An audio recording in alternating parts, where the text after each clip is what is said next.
আমাদের হেলিট 920 কিছু বেসিক নিয়ম আছে। বেসিক নিয়মটা হচ্ছে নাম, কোথায় থাকছেন, প্লাস হচ্ছে এজটা, আনুমানিক বয়সটা, এগুলো যদি একটু বলতেন। তো আমি ঢাকাতেই থাকি, জায়গাটা আমি বলতে চাচ্ছি না। Okay fine. এমনি কোন জেলাতে বড় হয়েছেন?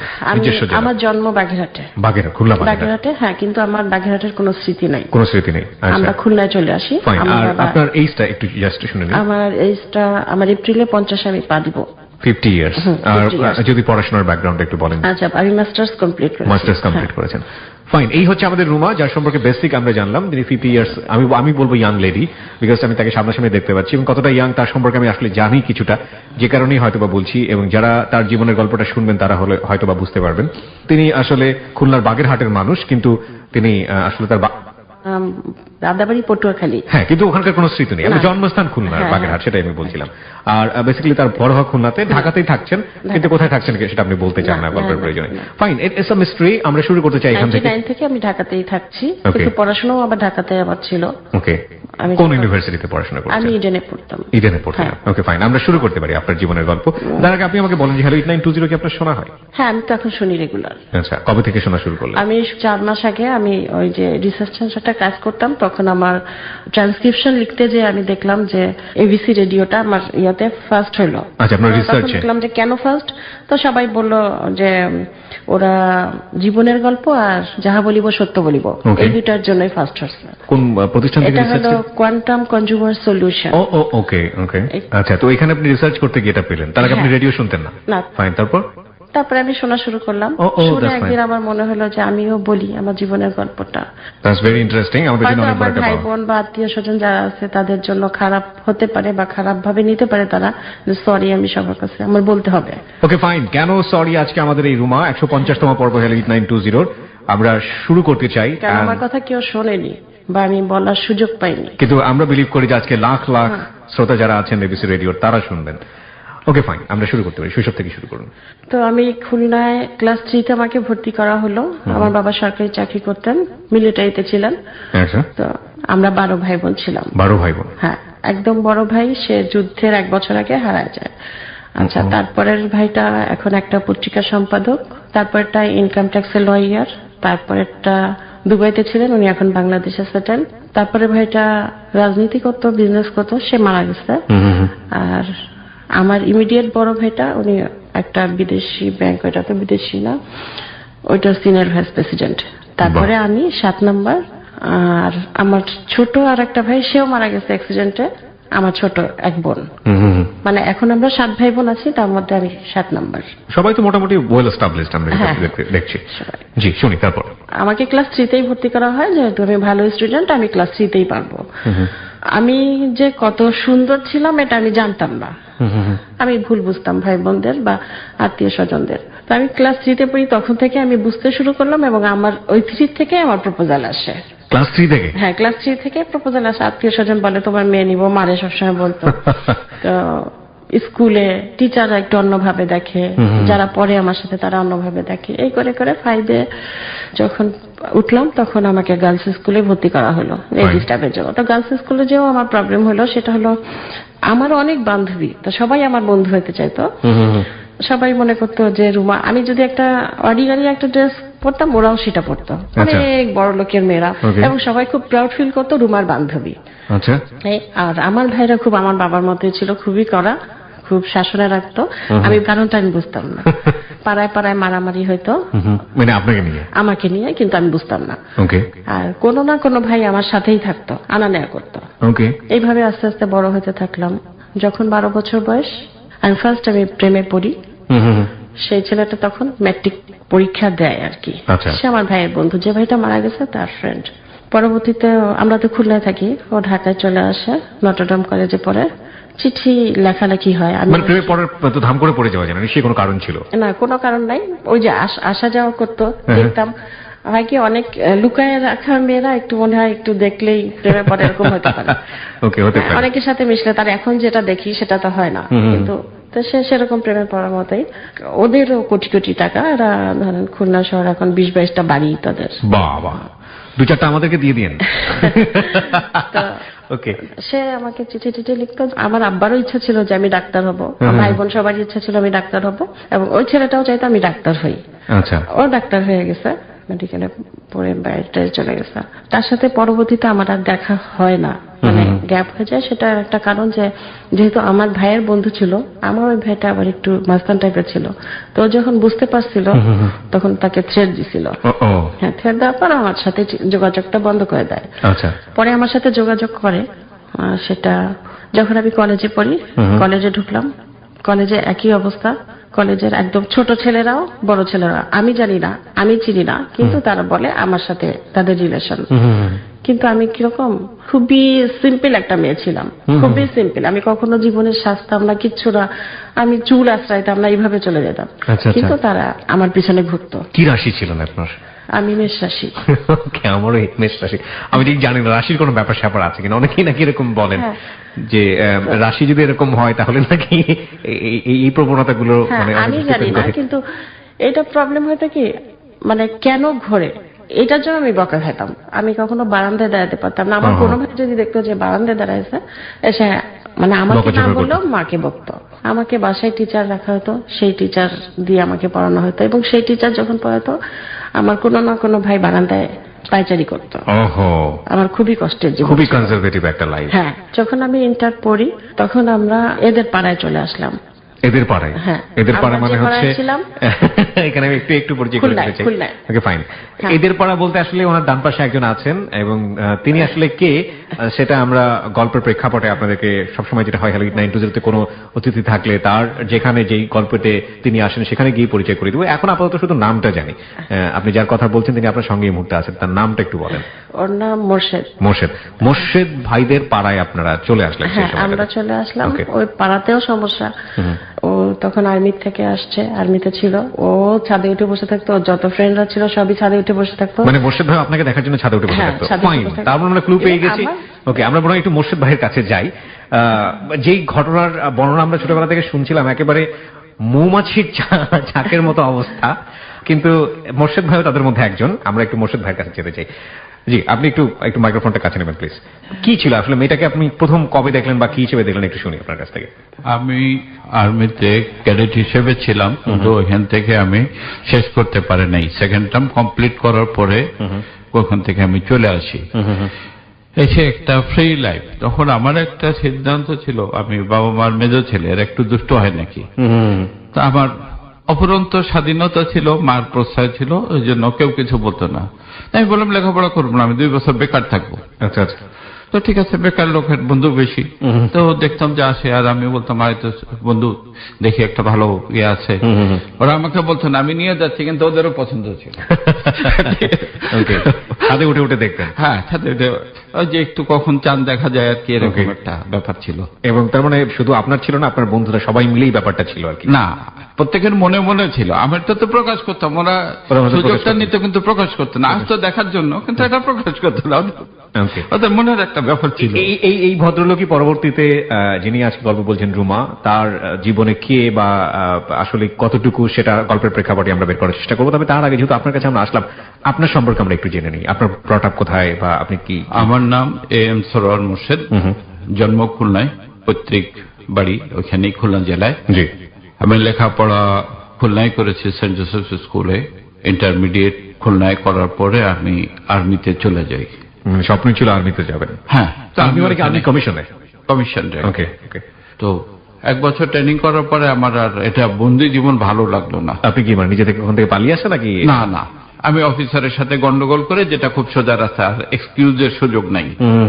এটার জন্য আমার সাথে আপনাকে স্যাক করা হলো? হ্যাঁ, স্যাক করা হলো। তারপরেই আলটিমেটলি খুলনাতে চলে আসা?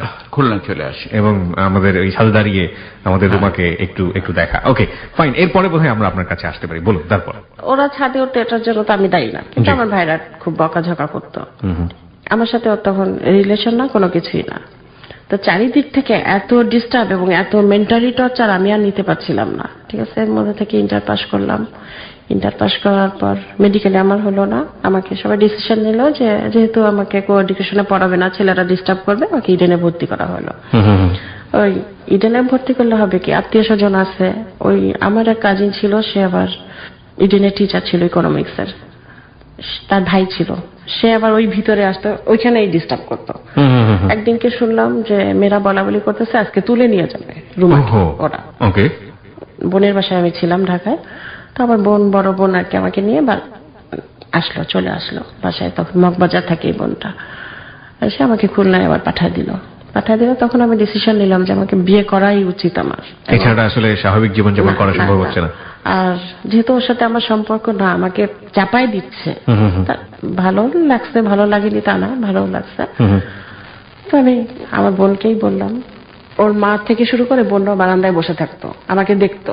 ওকে, মানে আমাদের এই মোর্শেদ সাহেবের বাসা থেকে ওরা মানে সবাই পছন্দ করতো, ওর মামারাও পুরো ফ্যামিলি। আচ্ছা আচ্ছা, ওকে। নানা বাড়ির সামনে ছিল, মামা ভাগিনা সবকিছু মিলে। হ্যাঁ সবাই মিলে। তো যাই হোক, আমার বড় ভাই, আমার যে দুলা ভাই, তাদের টিচার ছিলেন। আমার দুলা ভাই উনি ধানমন্ডিতে থাকেন, লয়ার। উনি কোনো একটা দলের প্রধান, চেয়ারম্যান, সেটা বলবো না। তা আব্বা রাজি না, বড় ভাইও রাজি না, কেউই রাজি না। তারা তো ডাক্তারের কাছে বিয়ে দিবে, ঠিক আছে। কিন্তু আমার দুলা ভাই রাজি হয়েছে, না সাড়ে ছেলে দিই, ভালো। উনি তো তখন বেকার, একেবারে বেকার, কোনো কাজ করেন না। ও তখন ব্যাংকে ঢুকে গেছে। ওই সময়টাতে ব্যাংকে ঢুকে গেছে। আপনাদের সাথে নিজেদের মধ্যে কোনো কথাবার্তা হতো নাকি শুধুমাত্র ফ্যামিলিগতভাবে? না, কথাবার্তা হয়ে গেছে অলরেডি। আপনাদের দুজনের মধ্যে কথাবার্তা হয়েছে। তাহলে আমরা একটু জানি যে আপনাদের ভিতরে মন আদান প্রদান করার ব্যাপার বা আন্ডারস্ট্যান্ডিং এর ব্যাপারটা আসলে কেমন ভাবে হলো? না, ওরকম অতটা সুযোগ হয় না। এটা কি ইমোশনালি হয়ে গেছে, রাজি হয়ে গেছে, ঠিক আছে, বাসায় প্রস্তাব পাঠিয়ে দিচ্ছে, এরকম। আচ্ছা আচ্ছা। যাই হোক, বিয়ে হলো। আমার মা বললো, শ্বশুরকে বললো যে এই মেয়েটাকে নিয়ে কি করবেন? মেয়ে তো আসলে কিছুই পারে না, সে তো বই ছাড়া কিছুই বোঝে না। আমি অনেক পড়তাম, ক্লাসের বই না, শুধু যে কোনো মানে কাগজ পাইলেও পড়তাম। লুকায় লুকায় পড়তাম, কিরকম চাদর মুড়ি দিয়ে পড়তাম। মানে গল্পের বই পড়তেছি, ভাইরা রাগ করবে, চাদর মুড়ি দিয়ে ওই একটু কালোতে পড়তাম। তো মা বলে দিল এই মেয়ে নিয়ে না, যাতে না নেয় তারা, পড়বো আমি। তো আমার শ্বশুর বললো আমি শোকেজে সাজায় রাখবো, তো আমি নিব না। তো আমার মাথার মধ্যে ঢুকে থাকলো যে আমি কিছুই পারি না। তো আমি পারি না এমন কাজ নাই, আমি যেমন সেলাই পারি, যা দিবেন সেটাই আমি পারি। মানে দুইটা জিনিসই আল্লাহ আমাকে দিল। কিন্তু সেটা আপনার মা না বললে হয়তো বা হতো না, আপনি চ্যালেঞ্জ হিসেবে যদি না নিতেন তাহলে হয়তো বা হতো না, সেটাই আপনি বলতে চাচ্ছিলেন। তো আমি ওদের বউ ভাতের শাড়িটা পরে আমি রান্নাঘরে ঢুকলাম, মানে ওর ফ্রেন্ডরা আসছে, চা বানাতে হবে। তো আমি দেখলাম আমার ননদ চা বানাচ্ছে। তো আমি ঢুকে গেলাম, চা বানালাম। চা খেয়ে সবাই বললো খুবই মজা। জীবনের প্রথম চা বানানো? হ্যাঁ, চা বানানো। তারপর তো রান্না বান্না যেটাই করি সেটাই মজা। আমি একটু খেয়াল করতাম, ওরা রান্না করতে যখন আমি আশপাশে ঘুরঘুর করতাম যে ওদের সিস্টেমটা কি। আমাদের তো একরকম, বরিশালের রান্না আর খুলনার রান্না। এটা বিয়ের পরে? হ্যাঁ, বিয়ের পরে। এর মধ্যে বিয়েটা কত সালে হলো? 1988 সালে আপনাদের বিয়েটা হলো। ওকে, আমরা এই জায়গাটা থেকে আবার ফিরতে চাই। আপনার বিবাহিত জীবন শুরু হলো।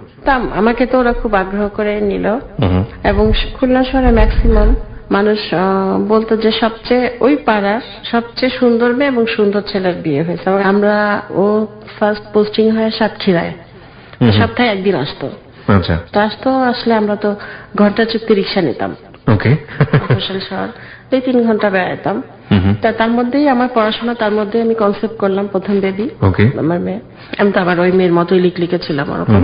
তো শাশুড়িরা যেটা হয়, আমার শাশুড়ি ভালো, অনেক ভালো, কিন্তু ও তো খুব রাগী ছিল, অন্যরকম। ও এখনো মানে মাছ খায় না এবং কোনো সবজি খায় না, শুধু মাংস খায়। এবং সেটা গরুটা খুবই কম খায়, মুরগির মাংস বুকের এক টুকরা মাংস খাবে, এটুকুই ব্যাস। রান্নাটা এরকম হতে হবে যে তেলটা ভাসবে, লাল থাকবে, নাহলে পুরো টেবিল ধরেই উল্টায় দিত। তো বিয়ের পর সে এইটা করে নাই, মানে টেবিল ধরে উল্টায় দেয়নি, কিন্তু লাইফ স্টাইল ওরকমই আছে, খাওয়া দাওয়া। মানে তেল পছন্দ করে না বেশি? তেল পছন্দ করে, এবং ওই মুরগি মাংসটাই, আর কিছুই খায় না। আর কিছু খায় না। তার মা আমাকে শিখাই দিত, বলতেন যে আমি তো পারিনি, তুমি পারবা, তুমি ওই একটু মাছের মধ্যে। আবার ওর যে মুরগিটা রান্না হয়তো সেটা আবার মাছ বা সবজি টবজি সেটার সেই পাত্রে না, ওর পাত্রটাই আলাদা থাকতো, চামিচটাই আলাদা থাকতো। তো আমি খুবই মেনটেন করতাম এটা। সে আমাকে শিখাই দিত যে একটু দাও, ওটার মধ্যে মিশায় বা চপের মধ্যে একটু মাছ ঢুকাই দিলা। কিন্তু আমি মনে করতাম কি ও হয়তো জানবে না, কিন্তু ও তো বিশ্বাস করে আমার হাতে খাচ্ছে, আমার এটা করা ঠিক হবে না, আমি করতাম না এটা। আচ্ছা। তা আমার ভাসুর আমার ভাইয়ের মতোই, আমি কাজ করতাম যে সারাদিন, তো ওকে আবার বকা দিত বা মাকে বকা দিত। আমি ছোট বোন, সেইভাবেই সে আমার সাথে ইয়ে করতো। আর আমার যে দেবর, ও মেরিন ইঞ্জিনিয়ার। তো ও ওরকম, ও যখন আমার কলমা পড়াতে যায়, যখন নামটা জিজ্ঞেস করে কাজী, তখন ওর নাম মাহবুব মোর্শেদ। ও তখন বলে আমি জামাইয়ের নাম কি, ছেলের নাম কি, তখন বলে মাহবুব মোর্শেদ। মানে এরকম আমার সাথে রিলেশন। সম্ভবত আমার 2-1 বছরের বড়। তা আমাকে ভাবি বলতো না, আমাকে বলতো জানু। মানে ও যখন আসতো, দেশে আসতো, তো জাহাজে থাকতো, মানে আমি না খাওয়া পর্যন্ত ও খাইতো না, এরকম একটা রিলেশন ছিল। তো আমার 10 টাকার শাশুড়ি, মানে শাশুড়ি নিয়ে 10 জন। আচ্ছা, বড় যে খালা শাশুড়ি, ওনার ক্যান্সার হয় তখন, ওই সময়টাতে? হ্যাঁ। ওহো। তো আমি প্রতিদিন ওনার বাসায় যেতাম। উনিও আমাকে খুব পছন্দ করতো। ওনার ক্যান্সারটা আমার শাশুড়ি একটু দূরের থেকে দেখতো, বাইরে, দরজার বাইরের থেকে, আর একটু গায়েটাই ফসকা ফসকা পড়ে গেছিল, তো কিন্তু আমি নিজের হাতে পরিষ্কার করে দিতাম। আচ্ছা। তো ওরা আমাকে খুবই আদর করতো। ওনার 2টা বাচ্চা, ওরাও আমাকে খুব পছন্দ করতো। তা ওরা যে পছন্দ করতো, আবার এদিক থেকে আমার যে ছোট নন্দা ছিল, ওর আবার ভাল লাগতো না, যে ভাবি তো আমার ভাবি, ওরা কেন পছন্দ করবে। আমার ওই খালা শাশুড়িটা মাঝে মাঝে বলতো কি, তোমার মার পেটে হাত দিয়ে আমি একটু দেখতে চাই যে তোমার মার কোন পেটে তুমি হয়েছো। মানে এতই পছন্দ করতো। আর আমি যদি 2 টুকরা মাছ থাকতো, 1 টুকরা মাছ আমি ওনার জন্য নিয়ে যেতাম। তো উনি মারা যায়। ওহো। তখন আমরা খুলনায়, আমার মোটামুটি আমি যেটা বুঝতে পারছি যে আপনি একটা যৌথ পরিবারই পেলেন না, সাধারণত যেটা হয় বিয়ের পরে যে স্বামী স্ত্রী আলাদা, ব্যাপারটা এরকম আমরা না। 8 বছর ছিলাম একসাথে, একই সংসারে। ওকে। তো আমার ফার্স্ট বেবিটা হয় 89-এ। যেদিন ও হয় সেদিন আমার বাসুরের বিয়ে হয়। তো আমার মানে ওইভাবেই আমি কাজ টাজ করি, সবকিছুই করি। করে 8টার দিকে আমি, আমাদের বাসা তো আবার সামনে ছিল, রাস্তার এপার ওপার। আমার আব্বা আম্মা তখন ওইখানে। পরে ওই আমার বেবিটা হওয়ার পরই আমার আব্বা আম্মা আবার ঢাকায় আসে, সেটেল হয়ে যায়, সবাই চলে আসে তখন। তো বেবিটা আমি আমার শাশুড়িকে বললাম যে আমার তো খারাপ লাগতেছে মা, আমি যাই, বাসায় যাই। তো বললো না, ক্লিনিকে নিয়ে যেতে। আমি বললাম যে না, আমার তো পেট কেটে দেবে, আমি যাবো না। তখন আমার বয়স হয়তো 19-20 বছর হবে এরকম। তো বাসায় গেলাম, ওর রাত 1:45 হলো। ও আবার কিছুক্ষণ থেকে আবার বিয়ে বাড়িতে চলে আসছে, আর ওর একটুতেই ঘুমায় পড়ে। ঠিক আছে, ওয়েট করতে পারিনি, বাসায় এসে ঘুমাইছে। সেটাই আমার একটা অভিমানের কারণ ছিল। অনেকদিন এটা দিয়ে আমি খোটা দিচ্ছি। তা যে ঘুমাইছে, আমার এক ভাই যে ওকে ডেকে নিয়ে আসছে, সাথে সাথে আসছে। তো অনেক খুশি, বাবু কোলে নিয়ে। বেবিটা একটা ফুটফুটে বেবি হয়েছে। কিন্তু আমার শাশুড়ি আসেনি, ওরা আরো যারা আসছিল, গেস্টরা আসছিল, ওদের এক ভাই আছে মেজর, তার 4টা মেয়ে। তো ওই মেয়েরা বললো যে দাদি চলেন মিলু কাকুর মেয়ে দেখে আসি। তো বললো যে না, আমি যাবো না, মেয়ে হয়েছে তো, মেয়ে দেখতে যাবে না। তো যাই হোক, তো 1 বছর পর ও সাতক্ষীরা থেকে ট্রান্সফার হয়ে খুলনায় আসলো। খুলনায় আসলে ওর ফ্রেন্ডরা আসতো, বা ব্যাংকের লোকজন আসতো, বা আমি যেতাম পিকনিক টিকনিকে, ওর সাথে যেতাম। তা আমি তো ওইভাবে খুব কনজারভেটিভ ভাবে মানুষ হওয়া, আমি তো ওরকমই থাকতাম। তো ও একটু পরে আবার রাগ করতো, সহজে মিশতে পারো না। না, মিশতাম, আমি মিশতাম, হ্যাঁ, মহিলাদের সাথে মিশতাম, কিন্তু ফ্রেন্ডদের সাথে হ্যাঁ ভাই ভালো আছেন, ব্যাস এই পর্যন্ত, কেমন আছেন। তো আমার পরে বকা দিতে আসে যে ওরা সবাই বলা বলি করে, ও অমুকের বউ খুব ভালো, আর তোর বউ খুব অহংকারী, এগুলো নিয়ে একটু টুকটাক হয়তো আমাদের। তো বাচ্চাটা আস্তে আস্তে বড় হইতে থাকলো, আমিও এর মধ্যে একটু লুকায় ঝুকায় পড়াশোনাও করতেছি। ও হেল্প করছে পড়ার ব্যাপারে অনেক, আমার শ্বশুরও করছে। আমার শাশুড়ি সবকিছু মিলায়, ভালো মন্দ মিলায়। আমি এখন বুঝি যে তখন হয়তো কিছু কিছু জিনিস আমার খারাপ লাগতো। যেমন যখন আমরা রুমে থাকতাম, দেখা যেত যে নক করে কাজের লোক দিয়ে ওনার কাছে এনে বসায় রাখতো। তা এখন আমি বুঝি যে একটা ছেলেকে এতদিন পর একজনের কাছে দিয়ে দেওয়াটা অনেক একটা অন্যরকম ব্যাপার। আর ও রাতারাতি চেঞ্জ হয়ে গেল, ওর রাগ অনেক কমে গেছে, ওরকম করে না, ছিটামিটি করে না। তো দেখা যাচ্ছে কথায় কথায় বলতো যে বাঘ ছিল এখন বিড়াল হয়ে গেছে। এগুলো খারাপ লাগতো তখন, অল্প বয়স ছিল তো খারাপ লাগতো। তো বাচ্চাটা আস্তে আস্তে বড় হতে থাকলো, 4 বছর, তখনই স্কুলে দিলাম। প্রথম বাচ্চা তো পুতুল খেলার মতো, ওকে স্কুলে দিয়ে ওই স্কুলে আমি জয়েন করলাম। খুলনার ফার্স্ট একটা ইংলিশ মিডিয়াম স্কুল, সবুজ কিন্ডারগার্টেন। তো ওই মহিলা আমেরিকায় ছিল অনেকদিন, ডাক্তারের বউ, উনি এসে স্কুলটা দিল। তো 1 বছর পর আবার চলে গেল, পুরা চার্জ দিয়ে আমাকে চলে গেল। তারপর একদিন কি ও হঠাৎ করে স্কুলে চলে আসে, সে বলে যে পিনাজ কই, মেয়েটার নাম পিনাজ। পিনাজ কোথায়? কেন পিনাজ তো এখানে। বলে কি আমাকে একজন ফোন করছে যে তোর বাচ্চার অসুখ। তারপর আমরা স্কুল থেকে বাসায় আসলাম। এর মধ্যে আমার দেবরের বিয়ে ঠিক হলো, বিয়ে হলো আবার মামাতো বোনের সাথে। বিয়ের পর রাতারাতি আমার দেবর, মানে বিয়ের পর দিন থেকে আমাকে ভাবি ডাকে, জানুয়ারি ডাকে না। সরি, একটু বুঝতে সমস্যা হয়ে গেছিল, কারণ দেরি করে এসেছি। নাও দিস ইজ কল প্যারা, ঠিক আছে? এতদিন ভাবি কোনো কিছু বলেনি, ভাইও কোনো কিছু বলেনি, এবার জানু ডেকে দেখো, বউ তোমার চামড়া চিড়ে ফেলবে। থেকে ভাবি ডাকা শুরু করছে। তা আমি এত কিছু তখন আর বুঝি টুঝি না বা কিছু, বা এটা নিয়ে কোনো কিছু না। আমার যে বড় যা আসলো, সে খুবই ট্যালেন্ট, সে ইন্ডিয়ান মেয়ে, মানে প্রথম আমার সাথে খুব ভালো রিলেশন তার, অন্যরকম, মানে আমাকে যে সবাই ইউজ করতো এটা আমি বুঝতাম না কখনো। খুব টেকনিক্যালি করতো, যেমন রান্নাটা একটা ভাগ করা ছিল, সেটা সে টেকনিক্যালি মানে সে কলেজে চাকরি করতো তখন, মানে দেখা যায় একটু রেডি করে ফট করে বের হয়ে গেল, রুমা আমি আসতেছি, আমি তো একটার মধ্যে খাবার দিতেই হবে, আমি যেভাবে হোক করে টরে দিলাম, এসে সে সার্ভ করতো, সবাই মনে করতো কোনো জিনিস আসলে মনে করতো সেই করছে। আমাদের কোনো সমস্যা নাই, ভালোই আছি আমরা। 94-এ আমরা ভৈরবে ট্রান্সফার হলাম। ওকে, ও তার মধ্যে প্রমোশন হয়েছে। কোন ব্যাংকে জয়েন করেছিল ওই সময়টাতে? আপনি কোন ব্যাংকে ছিলেন? ব্যাংকটা কিন্তু ও বলতে চাচ্ছিল না, আমি নাম বলতে চাচ্ছে না ব্যাংকের। হ্যাঁ। ওকে ফাইন, আমরা এখানে একটু বলে নিই প্রিয় শ্রোতা, যে দুজন, প্রাইভেট ব্যাংক। ওকে প্রাইভেট ব্যাংক, যে দুজন মানুষ এখানে জীবনের গল্প বলতে এসেছেন, তাদের পার্সোনাল লাইফের জন্য এবং তাদের সোশ্যাল লাইফের জন্য কিছু জিনিস তারা এখানে হাইড করবেন, এবং সেটা আমরা আমাদের জায়গা থেকেই পারমিট করছি এই কারণে যে তারা আসলে খুবই, যেটা আমরা বলে থাকি আমাদের জায়গা থেকে বোঝার জন্য, যে উঁচু সমাজের একজন পরিচিত মানুষ, এবং সেই জায়গাটা থেকে তারা আজকে এভাবে লাখো মানুষের সামনে জীবনের গল্প বলছেন, সেখানে তাদের যে আত্মসম্মান বা তাদের যে আসলে বলার জায়গাটা, সেই বলার জায়গাটা কেন, সেটা আপনারা পুরো গল্প শুনলে আসলে বুঝতে পারবেন, যেটাকে আমরা বলছি হ্যালো 8920 খুব স্পেশাল স্টোরি, 150তম পর্বের জীবনের গল্প। কিন্তু তাদের যে সামাজিক সম্মানবোধ, সেই জায়গাটা থেকে কিছু কিছু জিনিস তারা গোপন করে যাচ্ছেন, এবং সেটা আমাদের জায়গা থেকে আমরা আসলে খুব সহজ দৃষ্টিতেই দেখবো বলে আমরা বিশ্বাস করি। হ্যাঁ বলুন। তারপর আমরা ভৈরবে পোস্টিং হলো আমাদের, জি, আমরা আর কোনো কিছুই নিলাম না, আমরা একদম শুধুই গেলাম। আমার ওই যাই কয়েকটা হাড়ি পাতিল দিল, হাড়ি পাতিল নিয়ে আমরা চলে গেলাম বাচ্চাটা নিয়ে, ঢাকায় উঠলাম মার বাসায়, মা বাচ্চা থাকে, ওইখান থেকে আমরা গেলাম ভৈরবে। ভৈরবে সবচেয়ে বড় লোক ফুলমিয়া হাজি বাড়িতে আমরা ভাড়া নিলাম, 2টা রুম, মানে খাট যদি পারতেই তবে দরজা খুলে খাটে লাফ দিয়ে ওঠা লাগবে এরকম। তার জন্য খাট নেয়নি, কিছু নেয়নি, কিছুই না, কিছুই না, আমাদের মানে এই সংসার আমাদের শুরু আর কি।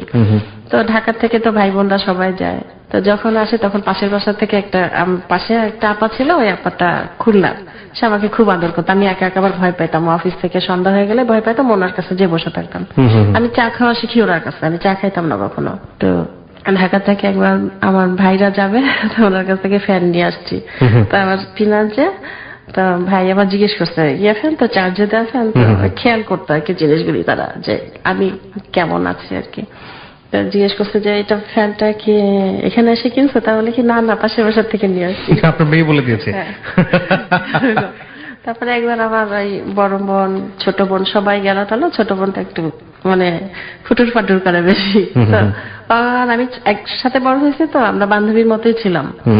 তা ওই পাশের আপা বললো কি যে দুলাভাই টুলাভাই আসবে, তা বসতে দিবা কোথায়, তুমি আমার সোফাটা নাও, সোফা উনি নিজে চাইলে সোফা ঢুকাই দিল। তারপর বসে টসে একটু পরে বললো কি ছোট আপা, মানুষ অনেক কিছু ধার নেয় দেখছি, কিন্তু সোফা ধার নেয় এটা কখনো দেখি নাই। ওকে, সংসার জীবন শুরু হচ্ছে আসলে আলটিমেটলি ফাইনালি। তারপরে ওইখানের লোকরা কেমন ছিল, খুবই কঞ্জুস, খাইতো না একদম। আমাদের তো প্রতিদিনই মানে মাংস রান্না হয়তো, চাইনিজটাও বেশি পছন্দ করে, চাইনিজ করে দিতাম ফ্রাই। তো আশেপাশে কিরকম 7টা-8টা করে বাচ্চা, এটুক এটুক এটুক এটুক এটুক। আমরা প্রত্যেক বৃহস্পতিবার ঢাকায় আসতাম, ও 12টার ট্রেন থাকো কিন্তু 10টায় যাবেই। ও যেমন ফার্স্ট, আমিও ফার্স্ট, আমার শ্বশুর এরকম ফার্স্ট ছিল। 2 ঘন্টা গিয়ে বসে থাকবে স্টেশনে? হ্যাঁ, 2 ঘন্টা যে বসেই থাকতাম। ট্রেনে করে যাইতাম, শুক্রবার দিন দুপুরে আবার আমরা চলে আসতাম। তো ঘরে ঢোকার সাথে সাথে 7-8টা বাচ্চার সাথে সাথেই ঢুকতো, ঢুকে গল্প শুরু করে দিত, আন্টি এই হয়েছে সেই হয়েছে, সবাই খুব মাথায় তুলে রাখতো। তো ওইখান থেকে আমরা 1 বছর 8 মাস থাকলাম। তারপরে আমরা কুষ্টিয়া ট্রান্সফার হলাম। আচ্ছা। কুষ্টিয়াতে তখন আমার ছোট বেবিটা হয়ে গেছে। যখন ও পেটে আসে আমার বাসায় কেউই টের পায় না, মানে আমার বাপের বাড়ি বা শ্বশুর বাড়ি কেউই জানে না, আমি ওরে বলতে নিষেধ করি, বলো না। একদম লাস্টের দিকে আমি কাজের মেয়ে দিছিলাম মাকে, সেই কাজের মেয়ে যে মাকে বলে কি যে আপারে আনেন না কেন, তো বলছে কেন কি হয়েছে, বলে কি আপার তো বাবু হবে। তখন মা আমাকে নিয়ে আসে, আমি 3 মাস থাকি ঢাকায়, ও 3 মাস ভাত খায় না, ঠিক আছে, বাইরে রান্না খাইতে পারে না, নুডলস রান্না শিখাইছিলাম ওই জীবনে 1 কাপ পানি দিয়ে, ওটাও 3 মাস খাইলো, 3 মাস খেয়ে কাটাইছে। ওকে, আমি খুব অবাক হচ্ছি এই কারণে যে একজন মানুষ যার সংসার জীবনের গল্প, এবং এখন পর্যন্ত যতটুকু জেনেছি কে কতটুকু কি খায়, ঘরে কোনটা ছিল কোনটা ছিল না, কার পছন্দের খাবারটা কি, কাকে কিভাবে সার্ভ করতে হবে, এবং অদ্ভুত, এবং এটা আমার মনে হয় যে এই এই এই বয়সী নারী যারা আছেন এবং যারা সংসার জীবন সামলান, তাদের জীবনে মধুর স্মৃতি বলেন, অম্ল স্মৃতি বলেন, যেটাই বলি না কেন, সেই সব জায়গাগুলোতে এই যে ঘরকান্নার স্মৃতিগুলো, সেগুলো কিন্তু অনেক বড় একটা জায়গা জুড়ে। আমার কাছে একটু অন্যরকম লাগছে এবং অদ্ভুত মজাও পাচ্ছি। শুনি সামনের দিকে। তারপর ওইখান থেকে আমরা কুষ্টিয়া গেলাম। কুষ্টিয়ার লোকগুলো খুব ভালো ছিল।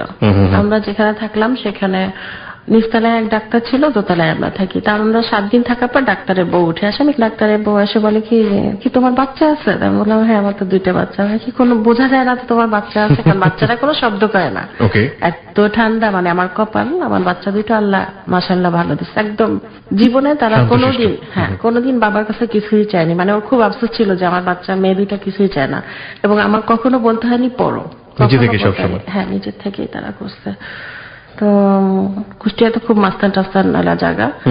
এক মাস্তান একদিনকে আসলো, এসে ওর সাথে কথা বললো যে কোনো ভয় নাই, এখানে কোনো ভালো ফ্যামিলি তো থাকে না, ভয়ে থাকে সবাই, তা আপনারা আসছেন, থাকেন, নিশ্চিন্তে থাকেন, অসুবিধা নাই। তো ওইখানে একটা ফ্যামিলিদের সাথে আমাদের খুব ভালো রিলেশন হয়। ওই মেয়েটার নাম রেখা, ওর আবার ফুপু ছিল না, আমাকে ফুপু ডাকতো, এবং এত ভালো রিলেশন হয়। পরে আমরা ওইখান থেকে ট্রান্সফার হয়ে ঢাকায় চলে আসলাম 2000-এ।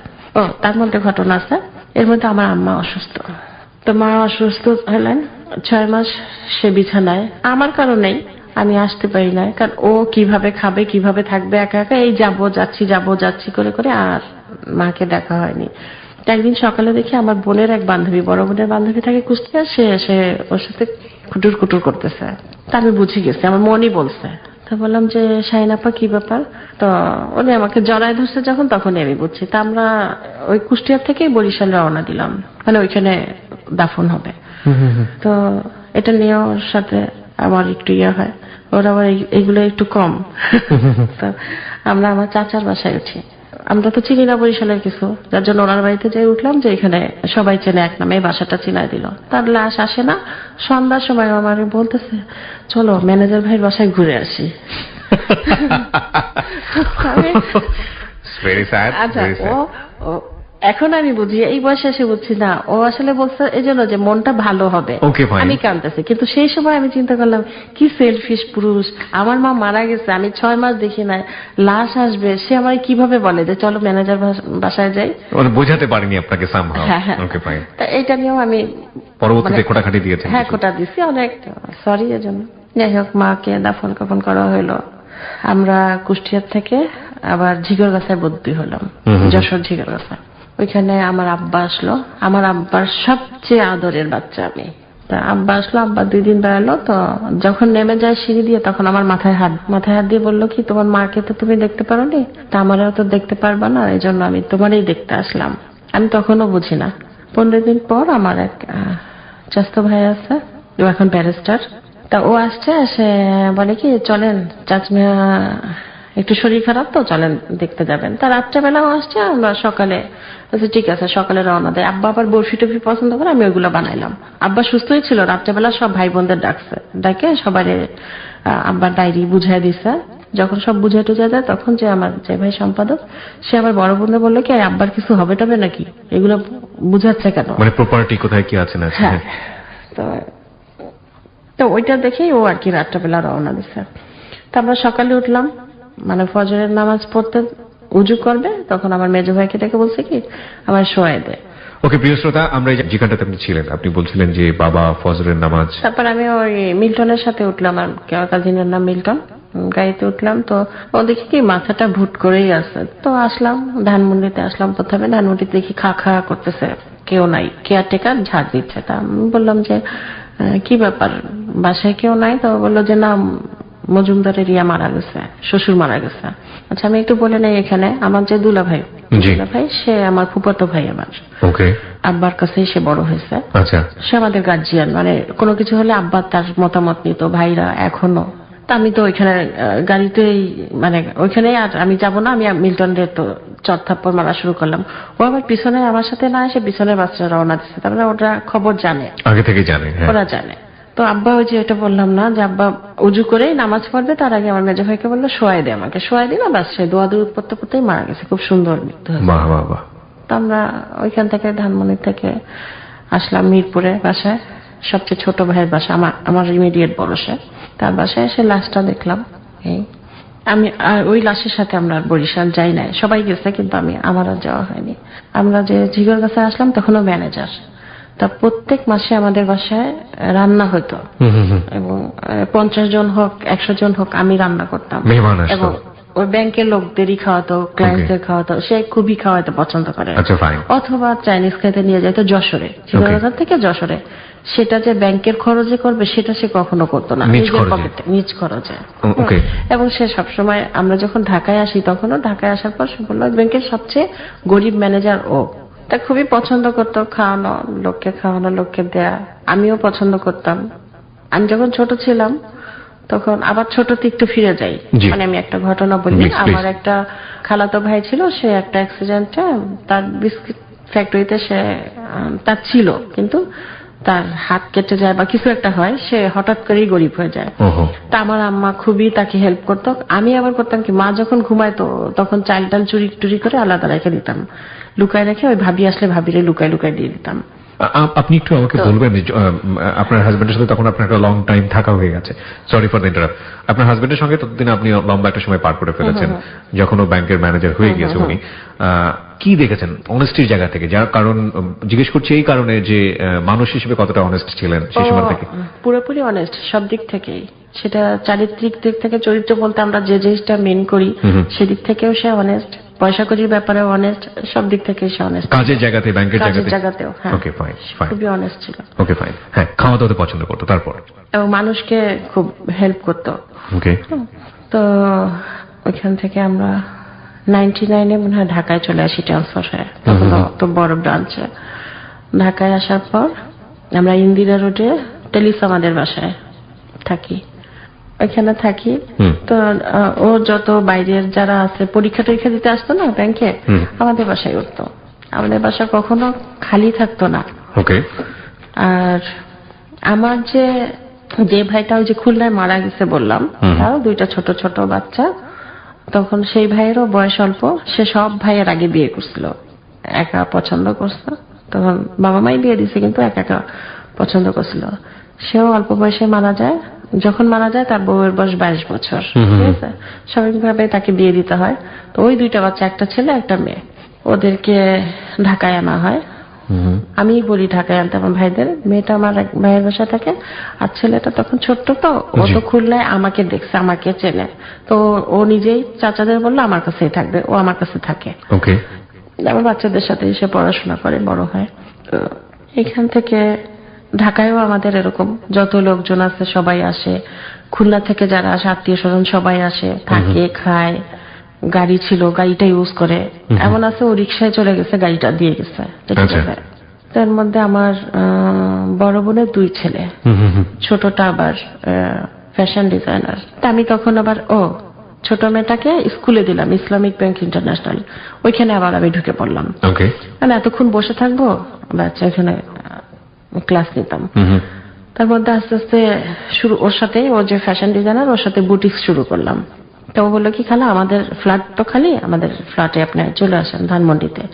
ও রাজি ছিল না, আমি বলছি যাই, ওদের ফ্ল্যাটে যাই। তো আবার যে আমার দুলা ভাইকে বললো যে আমরা তো এত ভাড়া দিতে পারবো না, এই বাসায় তো কম ভাড়া, 13,000, ফ্ল্যাটে তো অ্যাপার্টমেন্ট অনেক ভাড়া। তো বললো না ভাইরা, তুমি যেটা দাও সেটাতেই হবে, ওইটাই দিও, বাকি কোনো দেওয়া লাগবে না। যাই হোক, আমরা ওইখানে শুরু করলাম থাকা। মানে সব আত্মীয় স্বজন, মানে ওরা থাকে 3 তলায়, আমি 2 তলায়। তো প্রথমে আমাদের বাসা হয়ে ওইখানে যায়।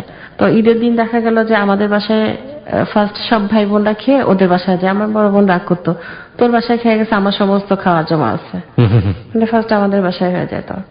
এর মধ্যে আমার শ্বশুরের ক্যান্সার হলো। আমি আস্তে আস্তে ফার্স্ট একটা পার্লার করলাম, পার্লারের সাথে জড়ায় গেলাম, পার্লার করলাম। পার্লার করতে করতে 1টা থেকে 2টা, 2টা থেকে 3টা, মানে খুব দ্রুত 4টা পার্লার হয়ে গেল আমার ঢাকা শহরে। ঢাকা শহরে। কত সালে শুরু করলেন এটা? এটা শুরু করলাম 5-এ। 2005-এ। ওকে। আপনার যদি প্রবলেম না থাকে, আপনার পার্লারের নাম কি ছিল? আমার একটা ছিল প্রিন্সেস 1, প্রিন্সেস 2, একটা ছিল পায়েল, ওকে, আর একটা ছিল পিঙ্ক। মানে 4-5টা পার্লার একই সাথে দ্রুত গতিতে সাকসেস হয়ে গেল। লাস্ট যেটা প্রিন্সেস 2, সেটা খুব খুবই মানে একতলা, দোতলা, তিনতলা নিয়ে হয়ে গেল। ওটা জিম ছিল, পার্লার ছিল, বুটিক্স। বাবা, মানে এই আইডিয়াগুলো আপনার মাথায় আসলো কিভাবে যে আপনি এই কিভাবে? বিজনেসের দিকে যাবেন বা এরকম কিছু করবেন? মানে মানে আপনাদের দুজনের কাছেই আমি জানতে চাই ব্যাপারটা আসলে। হ্যাঁ, যখন ঢাকায় প্রথম আসলাম, আমি যেহেতু একটু খরচ বেশি করা লোক, যেটা আমার ম্যাচুরিটির অভাব ছিল, যে দূরদর্শী চিন্তা করি না যে আমার পয়সা সেভিংস করতে হবে। আমি সবসময় সবাইকে নিয়ে তারা যাতে কোনো কষ্ট না পায় সেইভাবে আমি চেষ্টা করছি। যে বেতন পাইছি পুরাটাই খরচ করে ফেলছি। তো ঢাকায় যখন প্রথম আমরা আসলাম, তখন বাচ্চাদের স্কুল, আমার অফিস, আত্মীয় স্বজন আসা শুরু হলো। তো যে চাপটা পড়লো, তখন ও বললো আমি তো এই কাজ পারি, তাহলে আমি কি একটা শুরু করি। বললাম ভালো, তাহলে তোমার মানে বাচ্চাটারও টেক কেয়ার করতে পারবা, ইন অ্যাডিশন তুমি কিছু আনানো হলো। তুমি আর্নও করতে পারবা। তো এই কনসেপ্টটা নিয়েই সে প্রথম খুব কম পুঁজিতেই শুরু করি। কি শুরু করলেন ওটা? পার্লার। পার্লারটা শুরু করেন। তার আগে আমি একটু জানতে চাই, প্রথম যে বেবিটা ছিল ও কি ইংলিশ মিডিয়াম স্কুলে পড়াশোনা করতো? ওকে। আর সেকেন্ড বেবিটাও কি ততদিন স্কুলে চলে গেছে? ও ইংলিশ মিডিয়াম স্কুলে পড়াশোনা দুজনেই করছে। ইংলিশ মিডিয়ামে। খরচ তো মোটামুটি ভালোই আছে সবকিছু মিলিয়ে। ওকে, হ্যাঁ। তো তারপরে আপনি শুরু করলেন, কোথায় শুরু করলেন এবং কি রকম পুঁজি নিয়ে শুরু করছিলেন? ফার্স্ট একদম কমেই শুরু করলাম। সেটা অবশ্য একজনের সাথে শেয়ারে ছিল, পরে সে জি। মানে আমরা ভাগ হয়ে যাই। তখন আমার বেশি লাগেনি, লাখখানেক লাগছিল। ওকে, কত সালে এটা? 2005-এ। 2005-এ, রাইট। ওকে।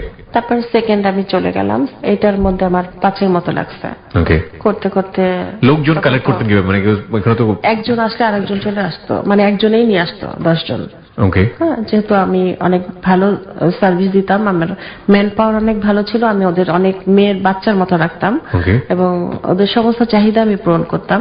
দেখা গেল যে আমি বাসায় পোলাও খাচ্ছি, ওদের জন্য আমি পাঠাই দিতাম। আচ্ছা। যার জন্য একজনেই 10 জন নিয়ে আসতো। ওকে। মানে অল্প দিনেই বেশ নাম করে ফেললাম।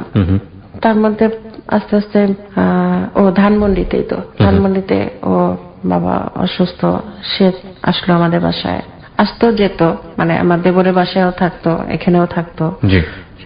প্রিয় শ্রোতা, একটা বিষয় একটু লক্ষ্য রাখবেন যে এখানে একজন প্রাইভেট ব্যাংকের একজন কর্মকর্তা, যিনি তার যে স্যালারি, সেটা অবশ্যই একটা ভালো স্যালারি আমরা বলতে পারি, কিন্তু সেই জায়গাটি থেকে সেই জায়গাটা যখন শুরু হলো, সেই সময়টা আমরা দেখলাম যে সম্ভবত ভৈরবে ছিলেন তারা, সেখানে দরজা খুললেই মোটামুটি খাটের উপর লাফ দিয়ে উঠতে হয়। এই যে একটা ছোট কনজাস্টেড একটা এনভায়রনমেন্ট, সেখান থেকে ধীরে ধীরে ধীরে ধীরে একটা পরিবার গুছিয়ে ওঠা এবং শেষ পর্যন্ত ফ্যামিলির হেল্পের জন্যই সংসারে যে মানুষটি সবচেয়ে বেশি কাজ করেন তুলনামূলকভাবে, সেই গৃহকর্ত্রী বলি আর যাই বলি না কেন, মা বলি যাই বলি না কেন, তিনি কিন্তু সংসারের জন্য হাল ধরলেন এবং সেই হাল ধরে মোটামুটি খুব স্বল্প সময়ের মধ্যেই সেই হ্যান্ডিক্রাফট বলেন কিংবা পার্লার বলেন বা সাজগোজের বিষয় বলেন, যাই বলেন না কেন, এটা একটা বিশাল বিজনেস এই মুহূর্তে বাংলাদেশে 2005 সালে তিনি শুরু করলেন এবং সেটাতে একটা বিশাল সাকসেস আসলো উইদিন 3 or 4 ইয়ার্সের মধ্যে। আমরা এই স্টেজটাতে রয়েছি, খুবই লক্ষ্য করার মতো বিষয়। হ্যাঁ, বলুন। তারপরে এর মধ্যে ওর বাবা, আমার শ্বশুর তো অসুস্থ হয়ে গেল, উনি আসলো, থাকলো, ওরা বাইরে গেল অনেকদিন, বোম্বে কত বছর মানে 5 বছরের মতনই ক্যান্সারে ছিলেন। তো তার মধ্যে আমার কাছেই তো বেশি থাকে, টাকা দিত, ওর ভাইরা টাকা দিত, কিন্তু আমাদের খরচটা তো বেশি ছিল। আত্মীয় স্বজন যে যেখানে যাক, আমাদের এটা ছিল সেন্টার পয়েন্ট। হ্যাঁ, এর মধ্যে থেকে আমাদের ওর প্রমোশন হইতেই থাকলো, ওরও প্রমোশনটা খুব দ্রুত হইতে থাকলো। ও সিনিয়র ভাইস প্রেসিডেন্ট হয়ে গেল। আমাদের 3টা গাড়ি হলো, একটা আমি কিনলাম, 2টা ও কিনলো, না একটা ব্যাংক থেকে পেলো, একটা ও কিনলো। ব্যাংকেরও যে গাড়ি ক্যান্সেল হয়ে যায় না, সেই গাড়িটাও কিনলো। আমাদের 3টা গাড়ি হলো। 3টা গাড়ি হলো, কিন্তু আমি গাড়ি নিয়ে কোনো বাহাদুরি করতাম না। ওই গাড়ি অন্যরাই ব্যবহার করতো, ও ওটা ব্যাংকে নিয়ে যেত, এরকম। আর আমার জীবনে কোনো চাওয়া পাওয়া ছিল না, সেটাও ভালো বলতে পারবে। আচ্ছা, আপনার কাছ থেকে শুনি, আপনি স্ত্রী হিসেবে আপনি তাকে কেমন দেখেছেন বা কি অবস্থা ওই স্টেজ পর্যন্ত? স্ত্রী হিসেবে বলতে গেলে বলতে হবে যে এটা মানে আমি অন্ধবিশ্বাসে তারপরে ছেড়ে দিচ্ছিলাম সবকিছুই। সে আমাকে বলল যে তুমি তোমার চাকরি করো, বাকিটা আমি দেখব। যে কারণে আমি প্রফেশনাল লাইফে আমি অনেক মনোযোগ দিতে পেরেছি। ব্যাংকগুলোতে সাধারণত মফস্বলের থেকে ঢাকায় আসা যায় না, কিন্তু সে যে আমার পিছন থেকে যে সাপোর্টটা দিয়েছে, লস ব্রাঞ্চ আমি ভালো করেছি, যে প্রফিট যতটা ছিল না, লসের থেকে আমি প্রফিটে গেছি, ওইখান থেকে ভালো করছি। তারা আমাকে আস্তে আস্তে গ্রাজুয়ালি, ম্যানেজার তো আসলে চার্জ, আমার designation, last designation senior assistant vice president ঢাকায়। তো এই সাপোর্টটা না পেলে আমার পক্ষে এইভাবে মনোযোগ দিয়ে কাজ করা সম্ভব হতো না। আর ফাইন্যান্সিয়াল ব্যাপারে ও বলতো তোমাকে চিন্তা করতে হবে না। আচ্ছা, যখন মানে পার্লার গুলো হলো, আমার বাবা অসুস্থ হলো, তখন আমরা খুব সমস্যার মানে ফাইন্যান্সিয়াল সমস্যার দিকে একটু আলোকপাত করার দরকার হলো। কারণ ক্যান্সারটা আমরা চাই নাই বাবা কোনো সময় কষ্ট পাক যে ছেলেমেয়েরা আমাকে চিকিৎসা করালো না। তো কেউ তো হিসেব করেনি, তবু আমি ব্যাংকার হিসেবে আমার অ্যাসেসমেন্ট প্রায় 1.5 কোটি টাকা মতো আমরা খরচ করেছি, ডাইরেক্টলি অর ইনডাইরেক্টলি। 1.5 কোটি টাকার মতো। এখানে আমার চাচাতো ভাই প্রায় অর্ধেক দিয়েছে, ওকে। ওনার নামটা আমি বলবো না। আর তারপরে যে 50% থাকে সেখানে আমার ছোট ভাই, সে একটা মাল্টিন্যাশনাল কোম্পানির বাংলাদেশ সার্ভিস চার্জে ছিল, এখন একটা পাওয়ার কোম্পানির এমডি, সে ভালো অংশ বেয়ার করছে, বাদ বাকিটুক আমি বেয়ার করছি। তো এই বেয়ারটা এদিকে আমরা লাইফস্টাইল একটু আপগ্রেড করে ফেলছি, আমাদের বাসায় লোকজন আসছে, মানে সামাজিকতাও বেড়ে গেছে। আবার এদিকে বাবার এই ব্যয়বহুল চিকিৎসা আমরা এখানে করাতে রাজি ছিলাম না। সামর্থ্যের ভিতরে আমরা বাবাকে শেষ চেষ্টা করব। তো এখানে আমার বড় ভাইয়ের ভূমিকাটা ছিল, বললো যে তোর তো ভালো চাকরি করিস, এত ছুটি দিবে না, আমি শিক্ষকতা করি, তাহলে আমি এই দায়িত্বটা নিই। বড় ভাইয়ের ব্যাকগ্রাউন্ডটা বলতে হবে, ও টয়োটার সেলস এক্সিকিউটিভ ছিল, সে কিন্তু এই বাবার সেবা করার জন্য চাকরি ছেড়ে দিয়ে চলে গেল আগেই। আমাদেরকে নোটিশ, আমি তখন ভৈরব বাজার, ওকে, বলে তোদের ক্যারিয়ারের সম্ভাবনা ভালো, আমার এটা খুব ভালো না, বাবা মার দরকার দেখা। তো বড় ভাই ফিজিক্যাল ইয়েটা দিত, সাপোর্টটা দিত। হ্যাঁ, ছোট ভাই আর আমার চাচাতো ভাই কাজিন, আমরা কোনো সময় চাচাতো ভাই বলি না, ওই দুই ভাই মানে অলমোস্ট 80% তারা টেনে দিছে। আচ্ছা। তো যতই আমি প্রাইভেটে চাকরি করি, আমার মানে এদিকে ওয়াইফের ব্যবসা বাড়েছে, প্লাস এই সামাজিকতা, আমার তো পয়সার তখন একটু মানে এদিক ওদিক করতে হচ্ছে, যে তাকে হঠাৎ দরকার তাকে দিতে হচ্ছে, এদিকে বাবার চিকিৎসা তাকেও ইগনোর করতে পারছি না। তখন আমি আস্তে আস্তে মানে সংসারের দিকে টাকা পয়সা দেওয়া কমায় ফেলতে বাধ্য হলাম। বাবাকে আমরা বোম্বে চিকিৎসা করিয়েছি, মানে 5 স্টার এই হসপিটাল জাস্ট লকে। ওকে। তো এই চাহিদাটা যখন আমি ওইদিকে ইয়ে করছি, তখন আমার ওয়াইফ এই টোটাল আমার পিছনের যে ইয়েটা সেটা দেখতো। তার একটা বড় ভূমিকা ছিল, নাইলে আমি আমার বাবার এইভাবে চিকিৎসা করতে পারতাম না। সংসারটাকে দেখবো না ওইদিকে দেখবো, যেহেতু আমার অবৈধ ইনকামের কোনো ইচ্ছাও ছিল না, আমি সেই সুযোগটা নিয়ে নেই। যার জন্য আমার ওই গ্রাজুয়েটলি আমি আমার যে সঞ্চয়, ডিপিএস, প্রভিডেন্ট ফান্ড বা অন্যান্য লোনে, ক্রেডিট কার্ডের থেকে টাকা নিয়ে আমি আস্তে আস্তে বাবার চিকিৎসার দিকে যেতে থাকলাম। আচ্ছা আচ্ছা। আর ও টোটাল ফ্যামিলি সাইডটা ও হাল ধরলো, ইকোনমিক্যালি, ফিজিক্যালি। হ্যাঁ, ওকে, ওই ফেজটা সে নিল। ফাইন, আপনার কাছে আসি আবার। তারপর আচ্ছা, আমি যখন ফিজিক্যালি আমাকে টাইম দিতে হচ্ছে ফ্যামিলিকে, তখন কিন্তু আমি বিজনেসে আর অতটা টাইম দিতে পারছি না। তখন আমার ম্যানেজার ছিল 3 জন মহিলা, ওরাই সব করতো। একজন ছিল যে ব্যাংকে লেনদেনটা সেই করতো, তা ওর কাছে আমার চেক সিগনেচার করাই থাকতো, কিছু চেক থাকতো। আর আমাদের যে কাপড় দিত সেই মহিলা, তার নামটাও বলতে চাচ্ছি না আমি, সে অনেক, তার হাজবেন্ড এক সময় অ্যাম্বাসেডর ছিল, সে পাকিস্তান গেল কাপড় আনতে, তার কাছে কিছু টাকা ছিল আমাদের, সেইটা কিছু মহিলার টাকা, কয়েকজনেরই টাকা, সে আর আসলো না। পাকিস্তান চলে গিয়ে সে আর আসলো না। কত টাকা ছিল আপনার? সে প্রায় 20-30 লাখের মতো, 20 থেকে 30 লাখ টাকা তার কাছে ছিল। ওকে। তো সে আর আসলো না, ওই টাকাটার চাপ পুরো আমার উপরই পড়লো। তা আমি তখন দেখা গেল কিছু টাকা আমাকে নিতে হয়েছে। সেটা কিভাবে? সেটা সুদে। তার মধ্যে একটা কথা বলি, ওই এলাকার এক মাস্তান আমাদের এই বিজনেসটা দেখে তার খুব ইয়ে হলো, মাস্তানরা যেভাবে চাঁদা চায়। তো আমার ম্যানেজারের কাছ থেকে একবার 10,000 টাকা নিছে, একবার একটা ডিপ ফ্রিজ নিছে 35,000 টাকা নিয়ে গেছে। লাস্ট আমি দেখলাম যে এটা তো, আমাকে সবাই বললো, ওরাও সবাই বললো যে জিডি করে ফেলো থানায়। তো জিডি করাটা আমার জীবনে একটা কাল হলো। জিডি করার পর সেও চ্যালেঞ্জ করলো যে আমাকে বিজনেস করতে দিবে না এবং আমাকে ধানমন্ডি ছাড়া করবে। অলরেডি এর মধ্যে আরেকটু কথা বলি, যখন বিজনেসটা সবাই দেখলো, আত্মীয় স্বজন, যে আমি তাড়াতাড়ি গ্রো করছেন, হ্যাঁ, এবং ওই যে বিশেষ করে কাপড়টা আনলে অনেক লাভ হচ্ছে বা আবার সাথে সাথে টাকা দেওয়া যাচ্ছে, ওরাও দেখা যায় আবার যা কিছু আমাকে টাকা দিল, যে ঠিক আছে তুমি করে আমাকে একটা পার্সেন্টেজ দিও। মানে সবাই টুকটাক তখন কিছু টাকা দিল, ইনভেস্ট করেছে সব, হ্যাঁ, সব টাকাই আটকে গেল। তো তখন আমি সুদে কিছু টাকা নেই, এই জিনিসটা ওই লোকটা মানে আছে না, যখন প্ল্যান করে মানুষ প্ল্যান করে কিছু করতে চায় তখন কিন্তু দুর্বলতা খোঁজে, কোথায় আমার দুর্বল পয়েন্ট আছে সেটা খোঁজে। এর মধ্যে আমার বড় মেয়েটা A-levels কমপ্লিট করলো। ওকে, কমপ্লিট করার সাথে সাথেই তার একটা প্রপোজাল আসলো, বিয়ে। খুবই ভালো প্রপোজাল। ছেলে সফটওয়্যার ইঞ্জিনিয়ার, তার বাবাও আর্মিতে ছিল ইঞ্জিনিয়ার। তা ছেলেই সরাসরি আসলো, এসে প্রস্তাব দিল। তো ও খোঁজ খবর নিল। আমার শাশুড়ি তখন ছিল, বললো যে দিয়ে দাও, যেহেতু এরকম সবসময় পাওয়া যায় না, তখন দেওয়া, যেহেতু ওরা পড়াশোনা করাবেই। তা এটাও আমার জীবনে একটা কাল হয়ে গেল। এই বিয়েটা একটু ইন্টারভিউ, হ্যাঁ বলুন। মানে মেয়ের বিয়ের চ্যাপ্টারটা, অন্যটা আমি পরে আসবো। জি। প্রস্তাব যখন আসছে তখন আমি একা দেশে, আর ভাই বোন কেউ নাই, সব বিদেশে। তো প্রচন্ড সিদ্ধান্তহীনতায় ভুগছি।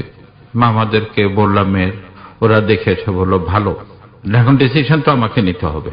তো আমি ভাইদেরকে ফোন করলাম বাইরে, তো তারা নীতির কথাই বললো যে মার কাছে পারমিশন নাও। তো মাকে বললাম মা কি করবো? তো বললো যে বাবা মেয়ে বিয়ে দিতে হবে, তুমি যেটা ভালো মনে করো, তুমি তো এখানে আছো, ভালো হলে দেরি করবে না। এখন বাঙালি পরিবারের যে ট্র্যাডিশন আছে বলে খোঁজ খবর নাও। আমি এই পয়েন্টটার জন্য একটু কথা বলতে, খোঁজ খবর নাও। তার আমার স্ত্রীও বললো যে ছেলের সম্বন্ধে কি জানো? আমি কিছুই তো জানি না, তুমি তো, তোমার এখানে প্রস্তাব আসছে, আমি তো কিছু জানি না। তো ছেলে বাবা কি করে? তো বললো আর্মিতে ছিল। আমি আর দরকার নাই, আমি ওদেরই যেখানে নক করলে পাওয়া যায়, আমি শুধু ছেলের বাড়ি কিন্তু আমি এখনো দেখি নাই, ফাইলটা দেখো যে কোনো খারাপ কিছু আছে কিনা। তো আমাদেরকে ওই সংস্থার থেকে বলা হলো যে না, আমি বললাম আমার দেখার দরকার নেই, এটাই আমার জন্য সাফিসিয়েন্ট। ছেলের বাবার চাকরিজীবী, তার ফাইলে একদম নিট অ্যান্ড ক্লিন, আর আমি দেখার প্রয়োজন নেই, আমি ওকে। আমার মানে জামাই দেখার পর্বটা আমি এইভাবে শেষ করেছি। অনেকে অনেক ভাবে করে, কিন্তু আমি ওই লেভেলে যাই নাই। ওকে, মানে ছেলের বাবাকে দেখেছি, ছেলেকে জেনেছি, ব্যাস, দ্যাটস এনাফ। Okay, fine. এর পরবর্তীতে আপনি যেটার উপরে আপনি মানে ওনাকে দায়িত্ব দিয়েছিলেন। আচ্ছা, ওরা এঙ্গেজমেন্ট করতে চাইলো, তো আমার শাশুড়ি বললো যে না, এখন এঙ্গেজমেন্ট করতে হয় না, বিয়ে দাও। তো আমরা ডেট ফেললাম। এদিকে আমরা ছেলের বাবার সাথে কথা হয়েছিল, ফ্যামিলির সাথে কথা হ্যাঁ, হয়েছিল? ওরা তো সবাই আসলো, ওরা সবাই ছেলের আসলো, বাবা মা আসলো, এসে কথা টথা বললো, ওরা ডেট দিল। মানে আমরা প্রথমে কলমা করে রাখি, 2 মাস পর তুলে দেই। তো মেয়ের বিয়েটা কেউ মেনে নিতে পারলো না। কেন? অনেক ভালো ছেলে এবং সে রাজপুত্র, আর অনেক বড় বড় মেয়ে আছে, তাদের বিয়ে হচ্ছে না। ফাইন, মানে একটা পারিবারিক জেলাসির মধ্যে আপনারা পড়লেন। জেলাসির মধ্যে কেউ সহজভাবে নিতে পারে না। এটা কি এরকম ছিল যে আপনার আপনার মেয়ে এবং ছেলে ওরা বোধ দুজনকে পছন্দ করতো, বা কিছুটা জানা পরিচিতি ছিল? কিছুটা ছিল। ওকে, ফাইন। ওকে, এটা তো সেই সময়টাতেই হচ্ছে যখন আপনার আমার যখন প্রবলেমটা, ওই লোকটা যখন ডিস্টার্ব করা শুরু করছে। কোন লোকটা? এটা মানে আপনার থ্রেড যেটা দিচ্ছেন। সে আবার এই দুর্বলতাটা আমার নিল যে হ্যাঁ ঠিক আছে, বিয়ে মেয়ের মেক। তখন আমাকে ওই যে এই যে আমি যে ইন্টারেস্টে যে টাকাটা নিলাম, এটার জন্য আমাকে প্রেসার দিল। কিরকম প্রেসার? দুইটা, ওটা সিন্ডিকেট করে ফেললো। ওই এই ভদ্রলোকটাই ও পিছনে আছে, সরাসরি দিচ্ছে। ও 2টা গ্রুপ করলো মহিলাদের, যারা একদল আসে আমাকে প্রেসার দিল যে 1 ঘন্টার মধ্যে দিতে হবে, নাহলে মেয়ের শ্বশুর বাড়ি বলে দিব। এবং মেয়ের শ্বশুর বাড়ি ওই আমার পার্লারের পাশেই, জামাইকে বলে দিব। আচ্ছা, ও তখন এই টাইমের মধ্যেই ও আবার অসুস্থ হয়ে গেল, জন্ডিস হলো ওর। জন্ডিস, আপনার হাজবেন্ডের? হ্যাঁ। তো জন্ডিস সেরে গেল, সেরে যাওয়ার পর ও যে রিজাইন দিয়ে আসলো, আমি জানিও না। রিজাইন দিল? আপনি জানেনও না? হ্যাঁ, যে ওইখান থেকে যে সেকেন্ড ম্যান, সে আমাকে ফোন করলো যে ভাবি চিন্তা করেন না, স্যারের শরীর তো ভালো না বেশি, এই জন্য আমার আর এটা নিয়ে কোনো হেডেক নাই। ঠিক আছে। বাই দ্য ওয়ে, এই প্রসঙ্গে আমরা আপনার হাজবেন্ডের কাছে যাব, তবে তার আগে আমরা লিসনারদের একটু সাম আপ করতে চাই। Situation is too much critical. এই জন্যই ক্রিটিক্যাল বলছি যে বিজনেস একদিকে একটা বিশাল লসের মুখোমুখি, কারণ একটা বিশাল অঙ্কের টাকা ওখানে ধরা খেয়েছেন। 2 নম্বর হচ্ছে হলো সামাজিকভাবেও তিনি হেয় প্রতিপন্ন হতে পারেন যে কোনো মুহূর্তে। বড় মেয়ের যিনি যেটা সম্বন্ধ করছেন, সেখানে একটা গোলযোগ তৈরি হতে পারে, যারা শত্রু রয়েছেন পারিবারিকভাবে হোক বা অন্যান্য জায়গাগুলোতে হোক, হেনস্থার মুখোমুখি তাকে করতে পারেন, কারণ তিনি প্রচুর টাকা সুদের উপরে নিয়েছেন তার বিজনেসটাকে ঠেকানোর জন্য, এবং সেই জায়গাটা থেকে তিনি একটা অসামাজিকতার মধ্যে পড়তে পারেন। হাজবেন্ড অসুস্থ, এবং আরেকটা বড় ধরনের চাপ এসছে, যাই হোক না কেন, যে আর্ন সেটা ফ্যামিলিতে আসুক আর না আসুক, তিনি যে কিছু একটা করছেন সেই জায়গাটিতে তিনি একটা ইস্তফা দিয়ে দিয়েছেন। এবং সেই সময়টিতে তিনি একটি বেসরকারি ব্যাংকের, খুবই পপুলার একটা ব্যাংক, সেই প্রতিষ্ঠানের সিনিয়র ভাইস প্রেসিডেন্ট ছিলেন, আমি যদি ভুল না করে থাকি। ঠিক বলেছি আমি? Senior assistant vice president. আপনি কেন ইস্তফা দিলেন? আমি হঠাৎ করে জন্ডিসে আক্রান্ত হই, এবং তৃতীয় দিন আমার জন্ডিসের বিলিরুবিনের মাত্রা 26। যেটা 7-8 লোকে হয়। এই অবস্থায় আমাকে হসপিটালে থাকতে হলো কন্টিনিউয়াসলি 2 মাস। প্রথম 1 মাসে আমি একটু হাই ওয়েট ছিলাম, খাওয়া দাওয়া একটু দেখে আমার ওয়েট ছিল 98। ফার্স্ট 30 ডেজে আমি 30 কেজি ওয়েট লস করলাম, 30 কেজি। My goodness. নেক্সট মান্থে যখন আর ইমপ্রুভ করছে না, আবার ভাইরা আমাকে প্রেশার দিচ্ছে বাসায় যাওয়া যাবে না, বাসায় গেলে কমফোর্ট হবে, রেস্ট হবে না, হসপিটালে থাকলে রেস্ট হবে, কমফোর্ট হবে না। এই কনসেপ্টে বললো তোমার দরকার রেস্ট, কমফোর্ট না, so you have to stay in hospital. তো এই যে শরীরের উপরে যে ধকল গেল, তার আগে আমার একটা সমস্যা ছিল কানে। আমার কানে হিয়ারিং প্রবলেম আছে, আমার 2 বার অপারেশন করতে হয়েছে, বড় অপারেশন ইন্ডিয়া। সেটা কানের অপারেশনটা অনেক সময় লাগে, এটা মাথা ঘোরায়, অনেক দিন ধরে এটা চলে। তারপর জন্ডিসে পড়লাম, যে ধকলটা শরীরের উপরে আসলো এটা আমি নিতে পারছিলাম না। আমি এটা যদি তাদেরকে শেয়ার করি তারা আরো টেনশনে চলে যাবে। তো আমি ওইটা আমার হয়তো বোকামি, বা আমি তাদেরকে কোনো প্রেশারে দিতে চাই নাই যে ছাড়বো, ডেলি এসে বলবে না ছাড়ো না, আমার শরীরে টানছে না। আমি প্রফেশনাল লোক, যে টাইম বাউন্ড সার্ভিস, যে টার্গেট ওরিয়েন্টেড সার্ভিস আমি দিতে পারছি না, তখন আমার ক্যারিয়ার বাধাগ্রস্ত হবে বা আমি ব্লক হয়ে যেতে পারি। এই সম্মান বোধটা তখন আমার কাজ করলো যে এই যে সুনাম নিয়ে এত দূর আসছি, সেখান থেকে আবার দুর্নামের ভাগে আমি হতে রাজি না। ওকে। তো আমার ওয়াইফ যেহেতু ব্যবসা করছে, তো আলহামদুলিল্লাহ আমিও এসে এখানে তার সহযোগিতা চলে যাবে। ওকে, ফাইন। প্রিয় শ্রোতা, আমরা এই জায়গাটি থেকে ছোট্টটি, যেখানটাতে আপনি বোধহয় শেষের দিকে একটু আরো কিছু বলতে চাচ্ছিলেন, লাইক এই কারণে আপনি সিদ্ধান্ত নিলেন যে কোনোভাবেই আপনার ফ্যামিলিকে আপনি জানাবেন না এবং না জানিয়ে আপনি রিজাইন করে দেবেন, এবং রিজাইন করার পরে যদি জানে তখন তার প্রেশার বা চাপ দেওয়ার কোনো কিছু থাকবে না।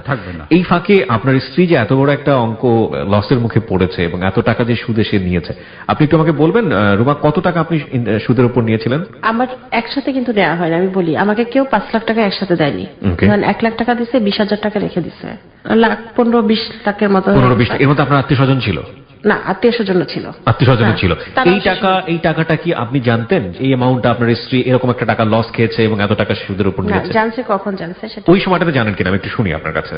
ওই সময়টা যখন আপনি চাকরি ছেড়েছেন, ওই সময়টা আত্মীয় স্বজনেরটা আমাকে বলে নাই, মানে আত্মীয় স্বজন তাকে নিষেধ করছে, বলো না, তারা যে ইন্টারেস্টে খাটাইছে তারা ছোট হয়ে যাবে। না, আমি বলতে চাচ্ছি যে যখন আপনি চাকরিটা ছাড়ার সিদ্ধান্ত নিলেন, সেই সময় যে আপনার স্ত্রী এত বড় একটা অঙ্ক ধরা খাওয়াই বলবো আমি, লসের মুখে পড়লেন, যে ওনার সাথে 2 নাম্বারই করে যে টাকাটা মেরে দিলেন একজন, সেটা কি আপনি জানতেন? টাকাটা যে নিয়ে চলে গেছে ওটা জানি না, তবে যে তার এই যে কিছু টাকা দিতে হচ্ছে, যে ব্যবসায় লস করছি, ওইভাবে সে আমাকে দিছে। কারণ ও সবসময় আমি যাতে লোডে না পড়ি, সে এই জন্য আমাকে সবসময় প্রেশারটা, টেনশন ফ্রি রাখার জন্য আপনাকে বলেনি, মূলত ব্যাপারটা এটাই। কিছু বলছে যে হ্যাঁ আমার কিছু টাকা সুদে নিতে হচ্ছে, আমি নিয়ে এইভাবে দিচ্ছি, কিন্তু আমাকে রিলিফ দিত সব সময়। কোনো সময় কোনো প্রবলেমে আসতেছি, মানে দেখা যায় যে পরিবারের পুরুষের ভূমিকা যেমন সে একা যেত, তুমি থাকো আমি দেখছি, তুমি টেনশন নিতে পারবা না, কারণ সারা জীবন চাকরি করে আসছো, এই দিকের এইগুলি বুঝো না। এটা তার বড়, আপনাকে টেনশন রিলিফ রাখার জন্য সে এটা বলেনি। আপনার দিক থেকে আসলে ব্যাপারটা এরকমই ছিল? এরকমই ছিল, যে এই সময়টাতে সে অসুস্থ, তাকে যদি আমরা চাপ দিয়ে দিই, অসুস্থ, হ্যাঁ, ওকে তো আর তো দিতেও পারবে না। কিন্তু আপনার জন্য তো একটা বহুমুখী চাপ হয়ে গেল না? একটা হচ্ছে ফ্যামিলির লোকজন এসে 1 ঘন্টার মধ্যে দিতে বলছে, এদিক থেকে হাজবেন্ড এসে বলছে চাকরি সেই চাপে আমার কি হলো দেখেন। জি, আমি জানি ও টাকাটা তো আমাকে দিবেই, এবং পরবর্তীতে সে আমাকে 6-7 লাখ টাকা পাঠাইছে ওই মহিলা। এদিকে যে এইসব তোলপাড় হয়ে গেছে, মানে সবাই তো এই সুযোগটা সবাই নিয়ে নিছে। এতদিন যে ওই যে ছোট্টবেলা ক্লাস 3 থেকে যে জিনিসগুলো ছিল মানুষের মনে, তারা সবাই খুব মজা পাইল এবং সবাই এক হয়ে গেল।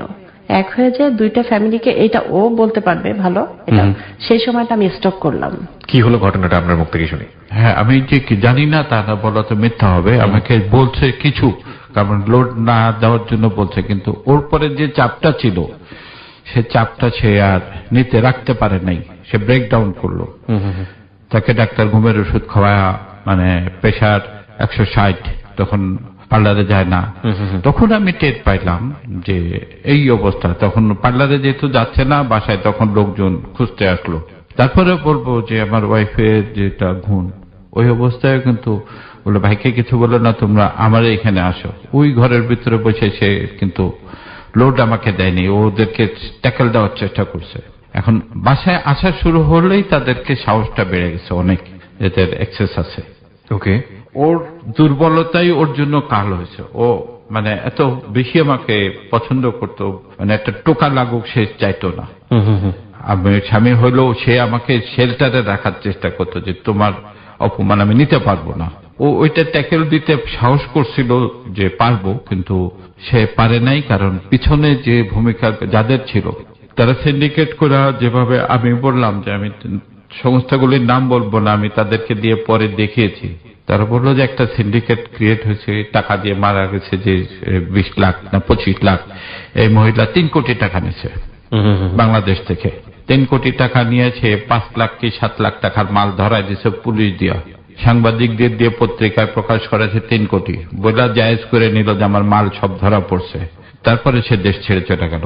উনি কে ছিলেন বেসিক্যালি? জাস্ট আমরা পুরো পরিচয়টা জানতে চাচ্ছি না, ওনার হাজবেন্ড কি করতো, বা উনি আসলে, আপনি বোধহয় অ্যাম্বাসেডর বা কিছু একটা বলছিলেন একটু আগে। বিজনেসই করতো, বুটিক্সই করতো। Okay, and she is really business lady. হ্যাঁ হ্যাঁ ওকে, তাহলে মানে লোকজন চিনবে তাকে আলটিমেটলি। হ্যাঁ হ্যাঁ। আমি স্টক করলাম যখন, তখন তো বাসায় যখন আসা শুরু হলো, ও তখন ফেস করলো আমার ভাইরা টাকা দিয়ে দিছে, যে যার মতো ইচ্ছা মতো দিছে, মানে কেউ কিছু দেখেনি, কোনো প্রমাণ দেখেনি, বা তোমার কাছে কি প্রমাণ আছে, দিছো না না দিছো এটা দেখেনি, যে যা বলছে, মান সম্মানের জন্য চিল্লাচ্ছে বাসায়। 1 লাখ টাকা 1,30,000 নিছে, 2 লাখ নিছে, 5 লাখ নিছে, ইচ্ছা মতো নিছে। নেওয়ার পরে এদিকে হলো ভাইয়ের বউরা জানলো, তাদেরও সমস্যা হয়ে গেল।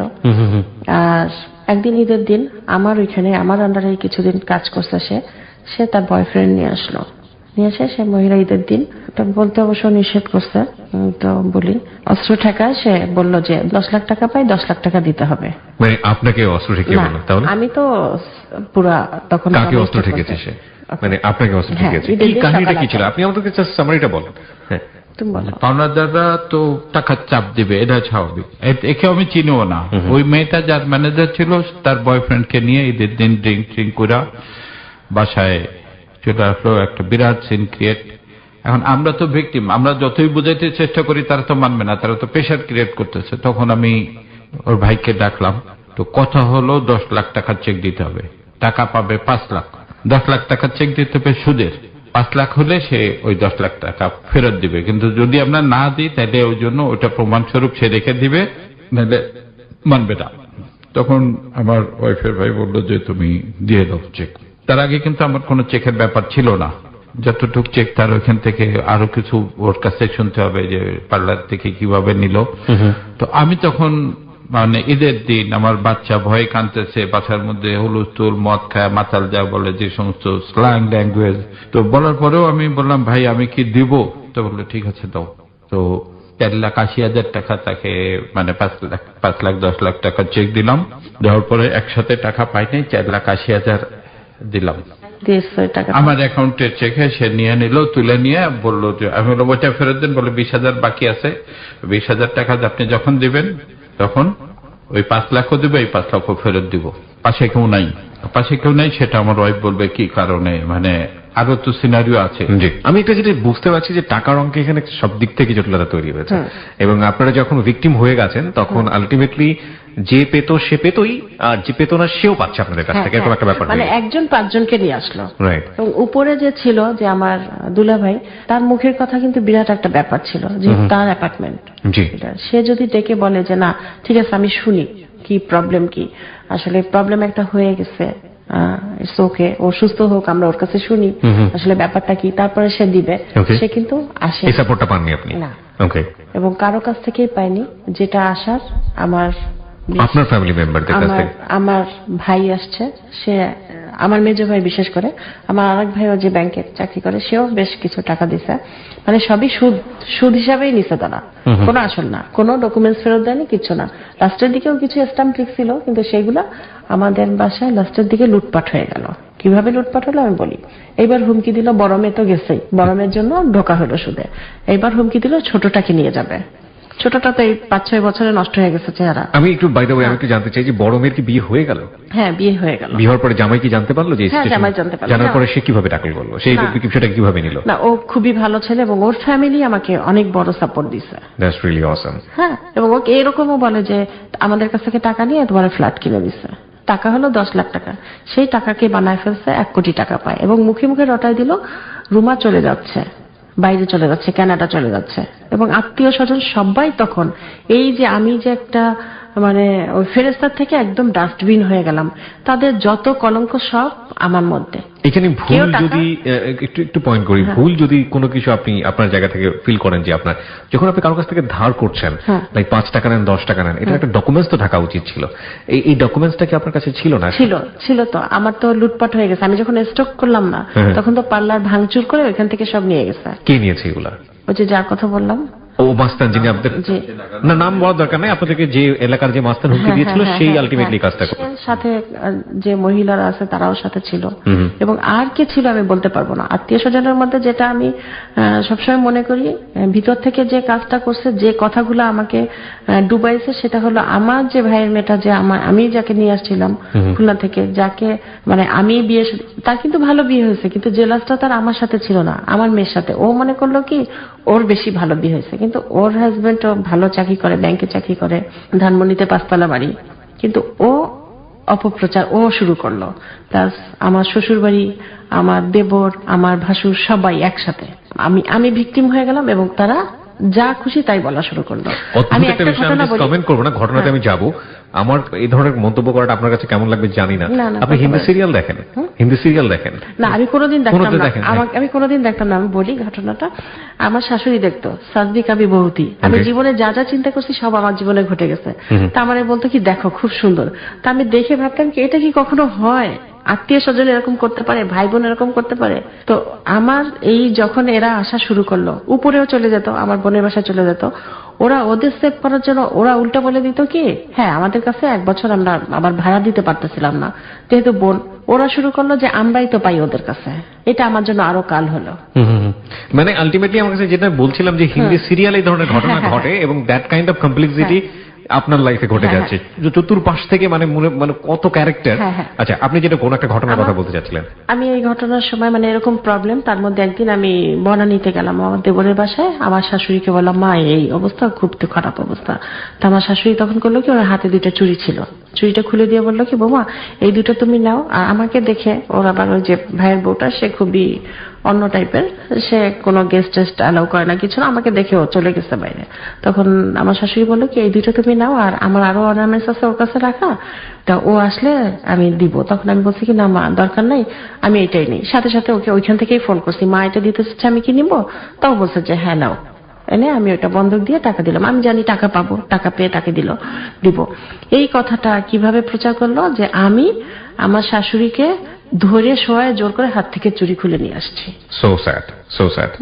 তো যাই হোক, কমনলি যদি বলি যে যারা এই কাজগুলো করছে, তারা তো আপনার সবাই পরিবারের মেম্বার। হ্যাঁ। আর এটা এস্টাবলিশড এই জন্য মানুষ রিসিভ করলো কেন? কারণ ওরা আমাকে সবাই মনে করলো এরা কি রুমা সম্পর্কে বলতে পারে, ঠিক না?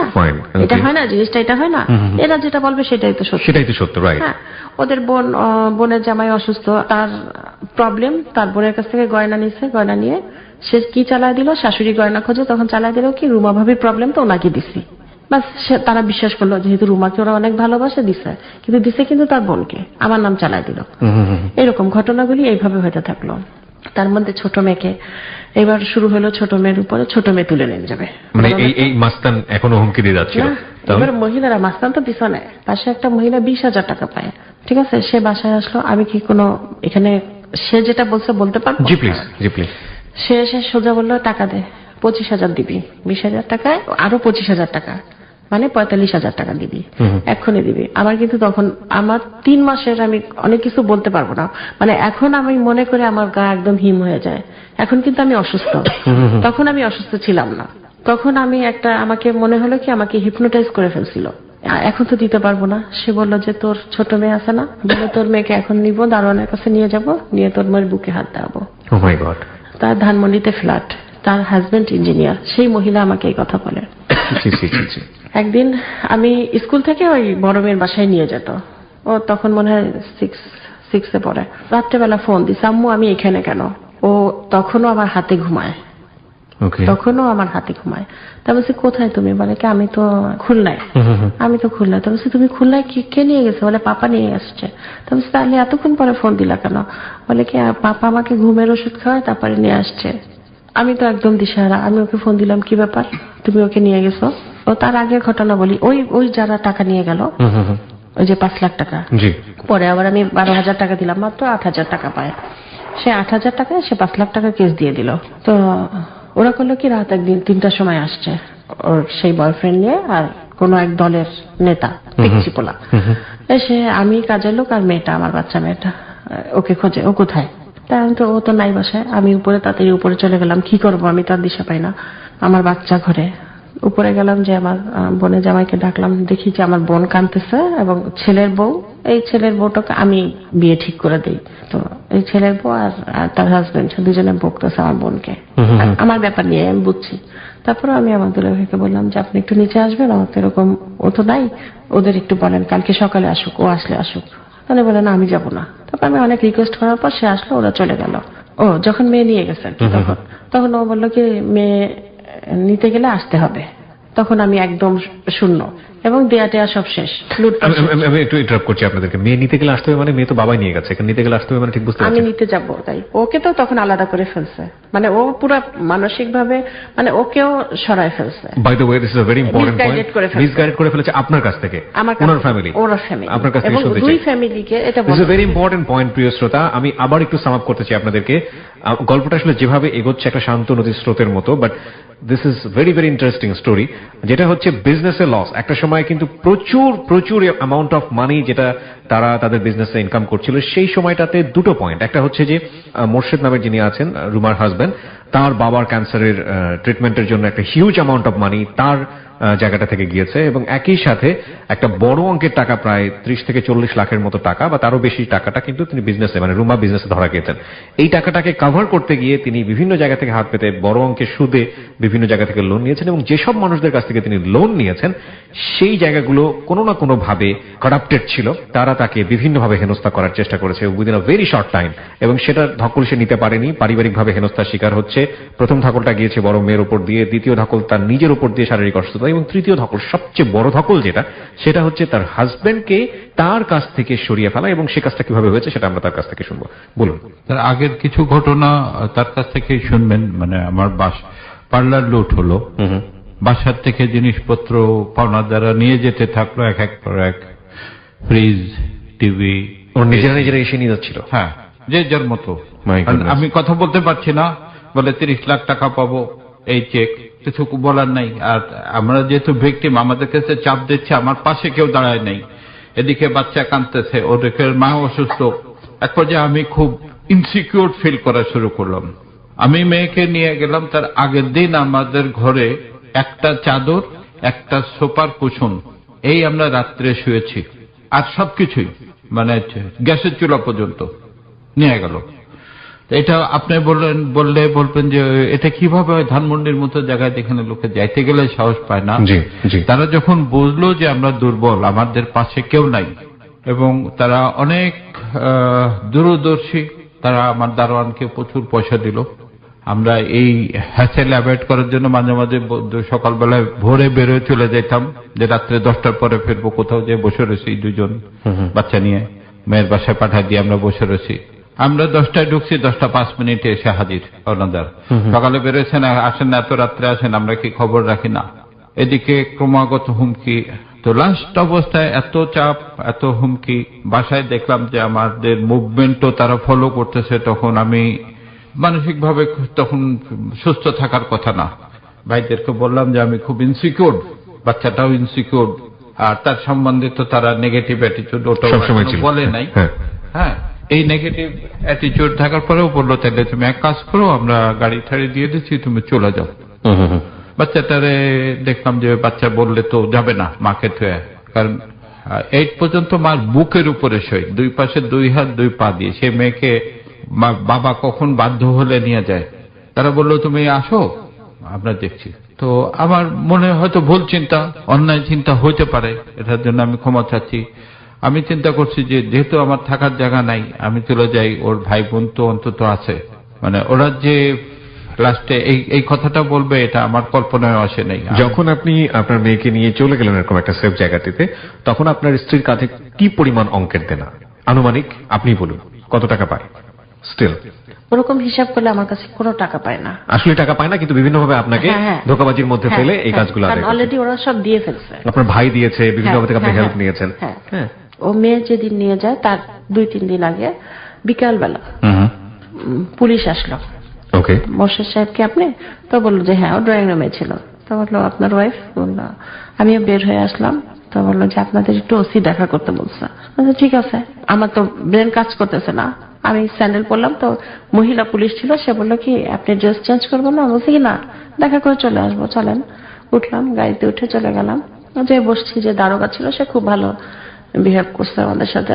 ও আবার ওইখানে বসে সবাইকে ফোন টোন দিল, ফ্রেন্ডদের ফোন দিল। বসে আছি ওইখানে, ঘন্টাখানেক পর আর কি জানতে পারলাম ওয়ারেন্ট করা হয়েছে। ওই লোকটা, কোন লোক এটা? ওই যে লোকটা বললো ধানমন্ডি ছাড়া করবো। ওকে, আপনাদের যে থ্রেট দিয়ে যাচ্ছিল হ্যাঁ, প্রতি হ্যাঁ, মুহূর্তে। যেহেতু কোর্ট থেকে ওয়ারেন্ট হয়েছে, থানার থেকে কোনোভাবে নেওয়া যাবে না। 10টার দিকে ওসি আসলো। ওসি আসার পর বুঝলাম যে থানাটা কেনা হয়ে গেছে, কোনো পাওয়ারফুল কেউ এটা কিনে ফেলছে, এখানে কিছু করার নাই। তো আমাকে কয়েকটা কথা জিজ্ঞেস করলো, ওকেও কয়েকটা কথা জিজ্ঞেস করলো। জিজ্ঞেস করে আমাকে লকআপে ঢুকায় বললো যে আইন সবার জন্য সমান। তো লকআপে ঢুকানোর আগে ওড়নাটা নিয়ে নেয় ওরা, সম্ভবত এখানে কোনো অ্যাক্সিডেন্ট হবে নাকি। তো লকআপে ঢুকে আমি দেখলাম যে একদম মানে পেশাব টেশাব করা এরকম জঘন্য। তা আমার তো কিছুই মনে হচ্ছে না। অনেকক্ষণ বসে থেকে শুয়েই থাকলাম ওইখানে। সকালে উঠলাম, সকালে উঠে তারপরে কোর্টে নিয়ে গেল আমার মেয়ের জামাই, নতুন মাত্র 2 মাস বিয়ে হয়েছে। সেই মেয়ের জামাই গেল, ও গেল। এর মধ্যে আছে হয়তো ভাই বোন, তো রক্ত তো ঠিকই কাঁদে। বোন, বড় বোন কান্নাকাটি করছে। দুলাভাই আসেনি। আমার ভাইটা, মেজো ভাই যে কিনা আমার জন্য পিস্তলের মুখে দাঁড়াইছে সেরকম অবস্থা, সে সকালে ভোরে এসে ওকে থানায় গেটে দাঁড়ায় টাকা দিয়ে গেছে, 10,000 টাকা। যদি ভাবি শোনে তো প্রবলেম হবে এটার জন্য। তো সে অনেক দিন বাসায়, তার 3 মাস তাকে খাওয়া দাওয়া বন্ধ ছিল, তাকে খেতে দেয়নি। আপনাদেরকে হেল্প করে বলে? হ্যাঁ। ওকে। আমি তো এদিকে আমার বাচ্চাকে খাওয়াতে পারি না, মানে আমার কাছে কাজ করতো কাজের মেয়ে, সে আসলো সেই মুহূর্তে, এসে আমাকে 1 বস্তা চাল কিনে দিচ্ছে। সেই চাল থেকে চাল নিয়ে যায় বিভিন্ন মহিলারা, আমি চিনিও না, চাল নিয়ে যাচ্ছে। মেশিনগুলা, ওই যে বুটিক্সের মেশিনগুলা নিয়ে যাচ্ছে, মানে সব আমার চোখের সামনে নিচ্ছে, কিন্তু আমার কোনো মায়া নাই যে আমি বলবো যে এটা নিও না। লাস্ট ছিল আল্লাহর 101 নাম। তো ওইটা আমি মনে করলাম কি ওইটা যেন না নেয়। লাস্ট এক মহিলা এসে বললো কি এটা আমি নিয়ে যাই। তা বললাম আচ্ছা নিয়ে যাও, সব নিয়ে গেল। প্রিয় শ্রোতা, আমরা এই জায়গাটায় ছোট্ট একটা বিরতি নিতে চাই। ঠিক রাত 1টার টাইম যে খবর সঙ্গে সঙ্গে আমরা ফিরে আসবো। একটা মারাত্মক রকমের লেসন আজকের আমাদের এই হ্যালো 8920 তে আছে। আমি জানি না মারাত্মক শব্দটা এখানে ব্যবহার করা ঠিক হচ্ছে কিনা, আমি আমার মানে অনুভূতির জায়গা থেকে শব্দটা ব্যবহার করেছি। সেটা হচ্ছে যে সুসময়ে বন্ধু বটে অনেকেই হয়, অসময়ে হয় হায় কেউ কারো নয়। এবং সেই জায়গাটি থেকে সতর্ক হবার। আর আজকে বিশেষ করে আমরা এমন একটা দম্পতি এখানে পেয়েছি যারা সমাজের খুবই উঁচু স্তরের মানুষজন, এবং তাদের যে সার্কেল, সেই সার্কেলও খুবই হাই সোসাইটির সার্কেল, এবং সেই মানুষগুলো, খুব কাছের মানুষগুলো, খুব বৃহৎ পরিবার। কিন্তু তারা যেমন এসছে রুমার ব্যক্তিগত পর্যায় থেকে, তেমনি ভাবে মোর্শেদ সাহেব তার ব্যক্তিগত পর্যায় থেকে, তারা অনেকগুলো ভাই বোন, প্রত্যেকটা ভাই বোন এস্টাবলিশড, এবং এই ভদ্র মহিলারা প্রত্যেকটি ভাই বোন এস্টাবলিশড। এবং দুইজনের এই যে সামাজিক টানাপোড়েন অবস্থা, এই অর্থকে কেন্দ্র করে, সেখানে একটা বেসিক লেসন আমাদের এখানে আছে আজকের এই হ্যালো 8920 তে। আমরা সমাজে উচিত আমরা মানুষদেরকে নিয়ে অনেক সময় অনেক বড় ধরনের ইমাজিনেশন করি আমাদের জায়গাটা থেকে, বা অন্যরকম ইমাজিনেশন করি। The real fact is like that. সেটা প্রান্তিক পর্যায়ের মানুষই হোক আর উচ্চতলার মানুষই হোক, যাই হোক না কেন, সেই লেসনের জায়গাটিতে আমরা একেবারে অনুষ্ঠানের শেষে আসবো। তবে রাত 1টার টাইম চেক হবার সঙ্গে সঙ্গে আমরা বাকি গল্পটা নিয়ে ফিরে আসতে চাই। সবাইকে আরো একবার আহ্বান জানাচ্ছি একেবারে শেষ পর্যন্ত আমাদের আজকের এই গল্পে থাকার জন্য, এবং আমরা বিলিভ করি আজকে যারা স্টোরিটা শুনছেন তাদের প্রত্যেককে আমরা আহ্বান জানাবো আজকের এই স্টোরির একটা ছোট্ট পার্ট হয়ে যাওয়ার জন্য। আপনারা সবাই প্লিজ লিসেন দিস স্টোরি একেবারে শেষ পর্যন্ত। আপনার কাছে ফিরি, যেটা বলছিলেন আপনি যে আল্লাহর 99টি নাম, ওটাও একেও একজন খুলে নিয়ে গেল। ও যে মেয়ে নিয়ে গেল, বললো যে আসতে হবে, আসে মেয়ে নিতে হবে। তো আমার বাসায় তখন আমাদের 3টা কাজের লোক ছিল। তো 2জন চলে গেল, একজন ছিল। তোরে বললাম সালেহা কি করি বলো, টাকা তো নাই, 1 টাকাও নাই, কিভাবে যাবো? তো বললো আমি উপরে আপার কাছ থেকে নিয়ে আসি। বলবো উনি খাবার নাই তো ঘরে, বাজার করবো। তো উপরে গেল, 500 টাকা নিল, নিয়ে আমরা 2জন রওনা দিলাম। ফার্স্ট আমি লোকাল বাসে উঠলাম, জীবনে প্রথম লোকাল বাসে উঠলেন। আপনি কেন তাকে বললেন যে ওখানে গিয়ে নিয়ে আসতে হবে? আমি ঠিক এটা বুঝতে পারলাম না। যে আমি নিজে ইনসিকিউর, তার থাকার জায়গা নাই, বাচ্চাটা কি করবে? বাচ্চাটাকে ফেরত দিলে কিছু হলে আমার পরিবারের থেকে আমার প্রতি একটা সমস্যা ক্রিয়েট হবে, তুমি না বুঝে দিলে। আমি বললাম তাহলে তুমি তোমার গার্জিয়ানকে নিয়ে আসো, আচ্ছা আমি বাচ্চা দিব না। আর এখান থেকে আমার পরিবারের থেকে বলা হলো তুমি যাও না, বাচ্চাটাকে এখানে লেখাপড়া করাই। এখন এত মানসিক চাপ, আমি কংক্রিট সুস্থ ডিসিশন নিতে পারছি না। এদিকে আমার ওয়াইফের প্রতি আমার সিম্পেথি অবশ্যই ছিল, এখনো আছে। এদিকে আমি বাচ্চার নিরাপত্তা দিতে পারছি না, ভরণ পোষণ দিতে পারছি না, আমার নিজের ভরণ পোষণ নাই, তারও নাই। সে চলে গেছে একদিকে। না না, আমি আপনাকে আমি মাফ করবেন, আমি যেহেতু অ্যাজ এ প্রেজেন্টার হিসেবে এখানে আছি, কিছু কোশ্চেন আমার লিসনারদের পক্ষ থেকে আপনাকে হয়তো জাজমেন্টের জায়গা থেকে করতে হবে। সেই দুর্দিনের সবচাইতে পাশে থাকার মানুষটি হচ্ছেন আপনি। আপনার স্ত্রী যদি কোনো ভিকটিম হয়ে থাকে, ফার্স্ট বুলেটটা যদি আসে তাহলে আপনার কাঁধে লাগার কথা, তাই না? এইভাবে যদি বলি খুব রাফলি, তো সেখানে আপনি আপনার সন্তানটিকে সেফে পাঠিয়ে দিতে পারতেন কোন একটা জায়গাতে। আমি সেটাই করে নিলাম যে আপনি স্বামী আছেন, সে কারণে আপনি সেটা করেছেন আপনার বাবার জায়গাটা থেকে। কিন্তু আপনি সন্তানকে নিয়ে কোন একটা জায়গায় চলে গেলেন, আপনি নিজে সেফে আছেন, আপনার সন্তানকে সেফে রেখেছেন, আপনার স্ত্রী এখানে ভিকটিম, সে বাসার মধ্যে একা একা পড়ে আছে। এটা তো একেবারেই স্বার্থপরের মতো একটা আচরণ হয়ে গেল। এটা আমি আপনাকে একই কথা বলেছি, স্বার্থপরের মতো। আমার ঢাকায় থাকার কোনো অবস্থা ছিল না। Same goes to her. কিন্তু আমি আগেই বলছি, যেহেতু আমি সুস্থ চিন্তা নিতে পারছি না, মানে বাসায় এত চাপ, পাওনাদারের চাপ, বাইরে বেরোতে পারছি না, খাবার নাই, কাজের লোক চাল দিয়ে যাচ্ছে, যারা ভালো জানতো যে চাল কিনে দিয়ে গেছে, ডাল কিনে দিয়ে গেছে, আরেক জায়গা থেকে রান্না করে খাচ্ছি। তখন আর আমার বলে না যে অভাব যখন দরজা দিয়ে আসে, ভালোবাসা তখন জানলা দিয়ে পলায়। এখন আমি চিন্তা করছি যে আপনি একটু চিন্তা করতে পেরেছিলেন যে যে মানুষটা আপনাকে জীবনে প্রথম কমিটমেন্ট দিয়েছে। এটা তো আমি স্বীকার করছি, মানে আমার সুস্থ চিন্তা চেতনা তখন আমার বিলোপ হয়ে গেছে। আমি আসবো পরবর্তীতে, আমাদের এই মানসিক অবস্থার কারণে ওর এক বান্ধবী আগে আসছে, পরে ও চ্যাপ্টার ও যাবে, সে আমাদেরকে সাইকোলজিস্টের কাছে পাঠিয়ে দিয়েছিল। পয়সা নিয়ে যাবো কিভাবে, রিক্সা ভাড়া লাগবে, তো বললে যে ফ্রি করে দিব। ও অ্যারেঞ্জ করলো, সে রিক্সা ভাড়াও দিয়ে দিল। তার ভূমিকাকে অস্বীকার করতে পারবো না। মানে আমি তো আকাশ থেকে পড়েছি, হিমালয়ের চূড়ায় ছিলাম, দিক বিদিক নাই, কি হচ্ছে না হচ্ছে। মেয়েটাকে নিয়ে গেলে যে ওইদিকে এই অবস্থা দাঁড়াবে, এটা আমি আমার চিন্তা করার মতো মানসিক অবস্থা ছিলাম না। এটা তো অবশ্যই আমি বলি আমার অন্যায় সিদ্ধান্ত ছিল, কিন্তু আমাকে যারা পরামর্শ দাও তারা বলে চলে যাও। রাত্রেবেলায় বাসায় হামলা হচ্ছে, এ হচ্ছে।